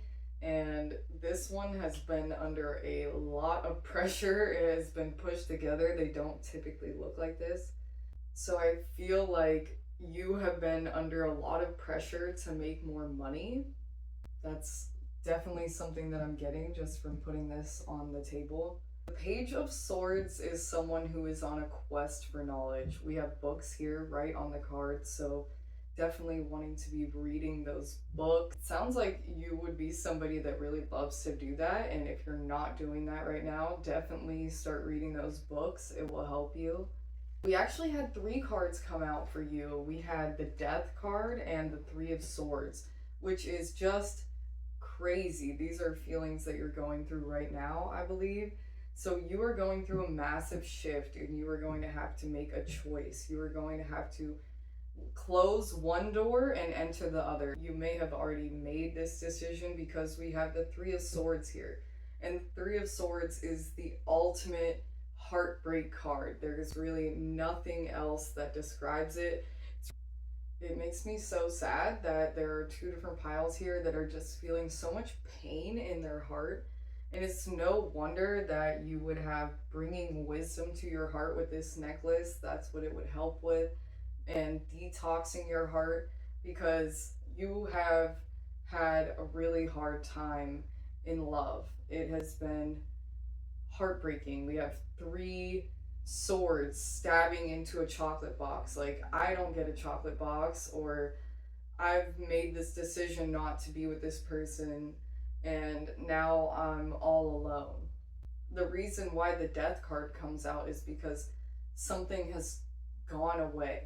There is no longer something in your life, and you are now creating this new life. You are going to have to make that choice to walk through the door that is filled with light, with confidence, knowing that the divine has your back and you will always be protected. You are on the right path. I know you are probably feeling so much pain right now. We wouldn't pull the 3 of Swords for your feelings if you aren't feeling so much pain. So if you are not in a heartbroken state, or if you are not thinking about leaving someone, which is then going to make you in a heartbroken state, I really don't think that this is the reading for you. I'm so sorry that you were going through that. That is so terrible. I'm just gonna say a prayer for you. I pray that you get through this time. I pray that the divine brings wisdom to your heart, that you can heal from this experience. I pray for blessings to you, for healing, for so much love to enter your life and to stay there. I love you so much. And we have a journal here, so journaling is definitely going to help you. It will help you to make the right choice, really thinking out these thoughts. Journaling will really help you to figure out how you can heal your own heart and what you can do going forward. You're still going to have to be making those tough choices and really pushing yourself out of your comfort zone, entering into the unknown. Maybe that's dating apps, maybe that's going to places you've never been before, all dolled up. I feel like the Page of Swords has a little bit of androgyny to them in this card, so bringing in both the divine masculine and feminine. He'll learn a lot on the journey. The only question is, will he learn it the hard way or the easy way? No one really knows until they try. Young at heart, yes, following an idea on the beginning of the path. So you've had a new goal. Enthusiasm and uncertainty coupled with determination to pursue the journey to an end. So just be sure you aren't following an idea just because it appeals to you on an intellectual level rather than an emotional level, but isn't based in fact or practicality. Make sure you really love the one that you're with, that you're not just interested in them, they're just a fascinating person. Really try to discern that to find that right person. Okay, and I'm just too excited to figure out who you are supposed to be with. This could also be the other person, and this other card could be actually for you, so keep that in mind. They're probably going to be pretty awesome, unless we get a card like Envy or something. These cards are typically really light and fun. Somebody who's maybe just gone through a breakup, just made a tough choice. What card best represents pile number 5's love? The one that they are supposed to be with. It does not want to come out. Oh. Okay. Might have to do it the other way. One more time.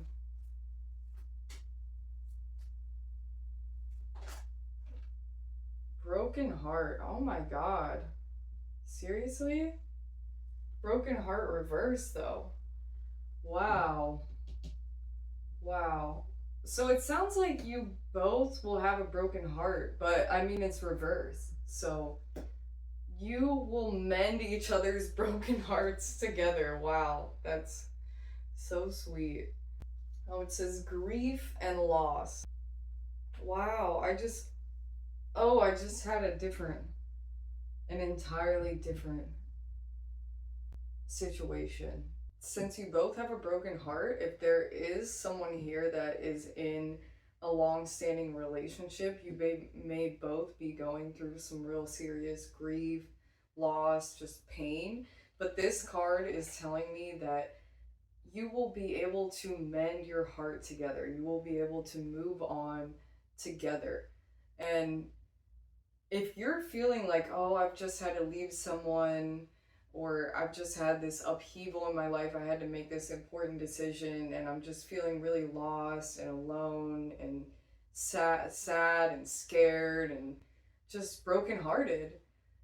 This person out there that you're supposed to be with is also feeling that way. They will completely understand and know that those days when you just can't get up and you just need to lay in your bed and read a book or journal it out, they'll understand that. The broken heart reverse marks a time of renewal and hope. The pain and trauma are behind you now, and you can trust that greater joy is on the way. Whatever has happened to hurt you in the past, you are now free to move on. So it sounds like you're both moving on from some previous relationships.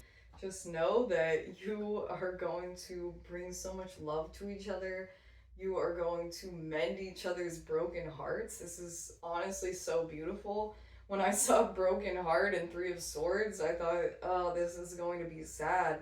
But it's really not. It's about two people that are coming together in a time of need when they're both really sad, and they just bring so much hope and love and joy to each other by just being there for each other and really understanding each other. Tell me more about how this broken-hearted person is feeling. There's love and peace and hope being restored through this relationship. Tell me a little bit more about who pile number 5 loves. Here we go. The Devil, wow. And the Two of Swords. They struggle with decision making, and they have addiction tendencies, most certainly. It could be to food, to shopping, to any sort of drugs or alcohol. In the necklace, I actually said avoid alcohol, so this person may be struggling with that. They may have turned to alcohol or to a substance, even checking your phone for many hours a day. The Two of Swords is about being pulled in two different directions and feeling like you don't know where to go. You're blindfolded. This card always shows a woman that's blindfolded. So feeling like you don't have the right information to know what to do next. You have very, very similar cards. The Death card means a choice, and so does the Two of Swords. So a choice has to be made. You're both feeling brokenhearted, and one person is dealing with addiction tendencies, and the other person is going to need to go on this new quest of knowledge and starting something new. To the woman, the Devil is offering ice cream, and to the man, the Devil is offering money. So in this relationship, there's temptation. We had this pyrite representing the pressures of making money. The side of your partner that can't have this self-discipline will also seep out onto you. So you will be able to restore hope in each other and help each other get through this time. You think you don't know the answer, but you do. You already know which answer is right. You just have to take the blindfold off and really look at the situation. So you're both really coming to this reality. One person is not taking the blindfold off, but you are seeing things clearly as a door closed and a door open. If you are trying to make a tough choice, what does your gut say to do? So bring that intuition into your heart. That's what this necklace is about. Bring that intuition into where you should go, what you should say. what you should say no to with the Devil card coming up, who you should allow in your life and who you shouldn't, how to mend a broken heart, what journal prompts should you use, what books should you read. Don't be fooled into thinking this decision is impossible to make. Really, you already know what to do. So it just sounds like somebody not wanting to break up. That's what it sounds like in this. Like, one person doesn't want to look at the situation, so they turn to alcohol or addiction, and one person really knows what needs to be done, but they're just at a standstill and they're feeling extremely brokenhearted, backstabbed, and lonely. But the whole reading says that the heart will be healed, that hope will be brought. It sounds like a choice is supposed to be made, and it's not being made by either one of you right now. So let's see what will bring you two together. What will bring these two people together? What does Spirit want to say? What will help these people on their journey? The riddle. I've never pulled this card before. Interesting. It has two people reaching their hands out to each other, and then at the bottom, it has them coming together. That is insane. But what's in between each other is like this seeing eye snake wrapped around. How interesting. The riddle, the puzzle, the question, the mystery. When the riddle is present, one must stop searching for the right answer. It cannot be found, and ultimately it is not important. Rather, there must be a shift from the literal to the metaphorical, from logic to mythic. You are thinking too small and literally about the situation. The riddle card appears when the energy is deep and mysterious, like the elusive wisdom of the Zen koan. Focusing harder won't do it. Neither will increased effort. Time, surrender, and humor are your only allies. It's telling you how to heal from this. It will take time. You're thinking too logically about love. You need to feel with your heart, not think with your head. Do research about Zen. It will definitely be something that will help you on your journey. It says surrender. So give it up. You can only change yourself. So just work on yourself. And surrendering is also about, like, I say this in so many readings, but saying that your higher self knows better. The divine knows better. Please work through me. Show love through me. That is a way that you can surrender. Knowing that you don't know the best way, but you have the ability to connect to this innate wisdom, and you can let it live within your heart and connect there rather than your third eye and always asking here. Ask here. Ask what your heart wants. Bring laughter into this relationship. Go to a comedy show. Maybe even going to a comedy show will be a place that you meet somebody that's really awesome. Local stand-up night or something like that. You're going through this thing that is so heartbreaking. It sounds like you both are having these struggles, and it's saying that the reason for all of this won't come to light for a very long time. So just work through what you can understand. Don't try to figure out why this happened. Just figure out what your heart wants. Just bring laughter and lightness into the situation. Eventually, you'll learn a profound lesson from the riddle. For now, get comfortable with the limitations of your intellect and the reality of not knowing. So it's saying you're a human right now. You can't even bring in all of the infinite wisdom of the universe. That would literally break your brain. Your brain would explode if you cannot compute all of the things and all of the reasons why, all of the inner workings of the universe. You cannot compute it. It is a riddle to you. The inner workings and why things shift and move and why this happened to you. You won't understand it. You don't need to understand the whys. You just need to make the choice to move forward. You just need to do what you need to do to heal your heart. Doing those journaling prompts, reading those books about Zen and Buddhism, Taoism, things like that. Bringing laughter in. Even if you are in such a heartbroken place, put on something that you know makes you laugh. Put on a movie. I'm thinking of The Other Guys for some reason with Will Ferrell. It just, and Marky Mark, like, it just cracks me up. That movie always makes me laugh. Put on something that always makes you laugh. Just allow yourself to know that you don't know. That's it. You don't have to know everything. It's not your job to know everything.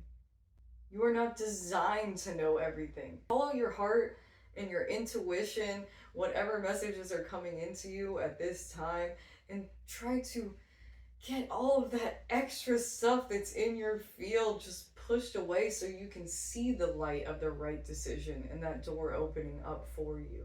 This card represents an aha moment, an awakening. Something will happen that brings you two together. By practicing this I don't know mindset, this will definitely help you in this love that you will experience or are experiencing right now. Either way, it has this hand coming in from this side. It's crazy because the angle is even just right.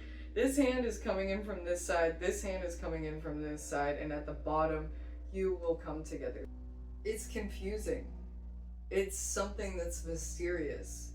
You don't necessarily need to know exactly how you're coming together with this person. You will have an aha moment that you're like, now I know what to do. That's the thing about the riddle, is that it's a riddle.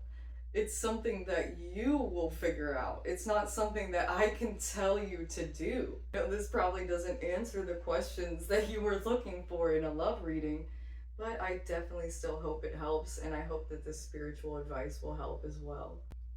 What does pile number 5 need to hear about love? It sounds like they have a decision they need to make, or they've just made a really big decision in their life, and they're feeling very hurt right now. And it sounds like the one they love is also feeling that way, also struggling with addiction, struggling with what decisions to make. It all feels like a riddle. Your heart's home. Finding grace. In this Finding Grace card, I feel like that's more about that patience that you have to have. It's going to take time. And feeling patient with yourself, knowing that you can't do everything right and you're still a good person, even if you've said things that you wish that you hadn't, or you've done things that you wish that you hadn't. You can forgive yourself and others doing those things to you as well. You can find forgiveness in your heart for them. You don't have to forgive them in person, but you can forgive in your heart so you can heal your own heart. Take those swords out of there and mend yourself. Hawthorn holds the portals open, knowing these inner connections provide true nourishment to keep the heart whole. Wow, that's crazy too, because this almost looks like a portal. So it's saying a portal will open. You don't need to understand how it works, but if you are not with someone right now, a portal will basically open that brings you two together. You're both reaching out into the universe and saying, I'm heartbroken. Please help me find somebody that will bring hope to my heart. And you reach out and this portal is open because the universe wants love. It wants connection. So it will bring that to you, and you don't need to understand it. You just need to call out and say, I want it. On this card, it has plains and mountains. So You may need to travel in order to meet the one that you will love. Connecting the spirit realms and the material world. Wow, guard you from homesickness by tending to the connections between the spirit realms and the material world. That reminds me of multiple things. That makes me think like your spirit is, it's not an earthly soul. Like maybe it's been here before, but it really is a soul that's used to brighter and lighter things. And being here is painful, but you have a mission here and you will meet in love here. You need to travel. It has this great big tree on here, so going to see these giant winding trees will be very beneficial for your soul. You will see that, yes, there's so much beauty and amazingness in the stars and being one of the stars, not being in a human body. But being down here is so beautiful too. So go experience that. Go see the snow-topped mountains. Go see the plains. Go see these giant, giant trees and root yourself into the earth, and also connecting to the stars and this higher, higher wisdom that's not here in this earthly realm. There could have been loss, there could have been grief. You know, if you are together, you may have both lost someone that was very close to you and you're just struggling. You can reach out to that person, you can find that connection, you can imagine them as a star in the sky, you can imagine them as the sun and the mountains and the air and the water. They're within everything now, and feeling that feeling and knowing that they are a part of everything will help you to heal, and you will be able to heal with another. Are you connected to the place where you live? Can your heart call it home? Can you feel the gentle pulses of the earth? Are you really happy with the place that you live? You may find more love in this new place. And it talks about the fairy tree. And there's a fairy tree down here in Florida, actually. I went to in Daytona once. No, it was called the Gnomes of Holly Hill. But it talks about this fairy tree, and it's hawthorn, Ireland hawthorn. They call the fairy tree the portal to the spirit realm. So sitting under these big trees will help you connect, and you can call out for this portal to open to bring this love to you. Bring light down into your space, into the place that you live. Tether your home to the divine, not just your spirit, not just your heart. It's more than that. You're getting to higher levels of bringing the divine in. It's larger spaces. You'll be able to move on and on. When I see people when I'm driving, I try to put little light bubbles around them, and I try to look at buildings that I see and try to coat them in light energy. It's just a visualization practice that I do while I'm driving, because what else am I going to be doing while I'm driving other than paying attention to the road? I can do both at once, so you can bring this light energy in. So you start with yourself and then spread it outwards into your space, which will then affect the people that are around you, and then you can even take it further and further. Starflower says, grace isn't something you keep for yourself. Grace is a gift you give over and over again to the world around you. If you're thoughtful, caring, and true, grace develops a patina over time, becoming wisdom, cradling those lucky enough to be in your presence. How can you let a little more grace into your life? Have grace with yourself and then give grace to others as well. Just try to be as understanding as you can with yourself and others. They're all going through it. We're all just little human beings trying to make our way in this world. It's not the easy experience. It's definitely a struggle. There's definitely pain, lots of pain, but we get through it. We always get through it because we're so much more than this. And we don't need to fully understand it. We just need to believe it. Like Starflower, we need time to rest. Time where nothing but seeds of potential lying dormant in the earth. Nothing is expected from us, and we have no task but simply being. I feel like that's what the Three of Swords card was saying as well. Just lay there and journal and read and lay in your bed. Feel like you have nothing to do. Have those moments like that. Because you really need that to get through this. You need that time and that grace with yourself, not to push yourself, to constantly be getting things done, constantly be trying to work through problems. That's what this riddle card was saying as well. Stop trying to figure it out. Stop trying to get it right. Just be. Most of us have such busy lives that we schedule in everything, even our downtime. Pull out your calendar and designate an hour a week as rest time. This downtime will allow you to truly shine. So make sure you're getting that time in. Why put it in your calendar? This date with yourself is as important as picking up your sister from the airport or going to the dentist. When you schedule in time, you are making your self care time as important as everything else your week. Wow, that made me want to pull out a self care card. Before I do that, let me finish this card.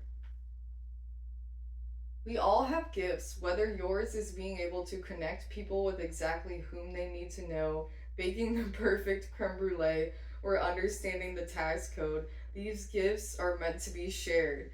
You shine in sharing.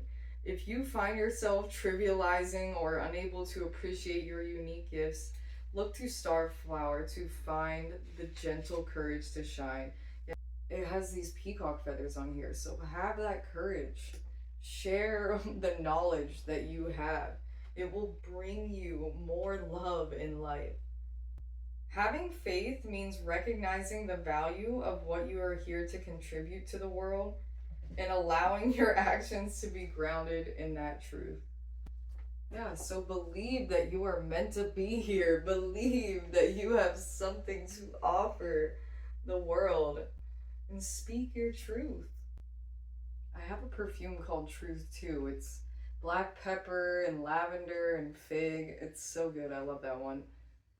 Let's pull you a self-care card though. You need to have the courage to shine your special light in this world. Take those breaks. Schedule it in the calendar. Let's see what kind of self-care. Order to love yourself.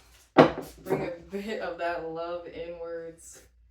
You deserve it. You deserve it. There it is. Energy work. Boom. Yes.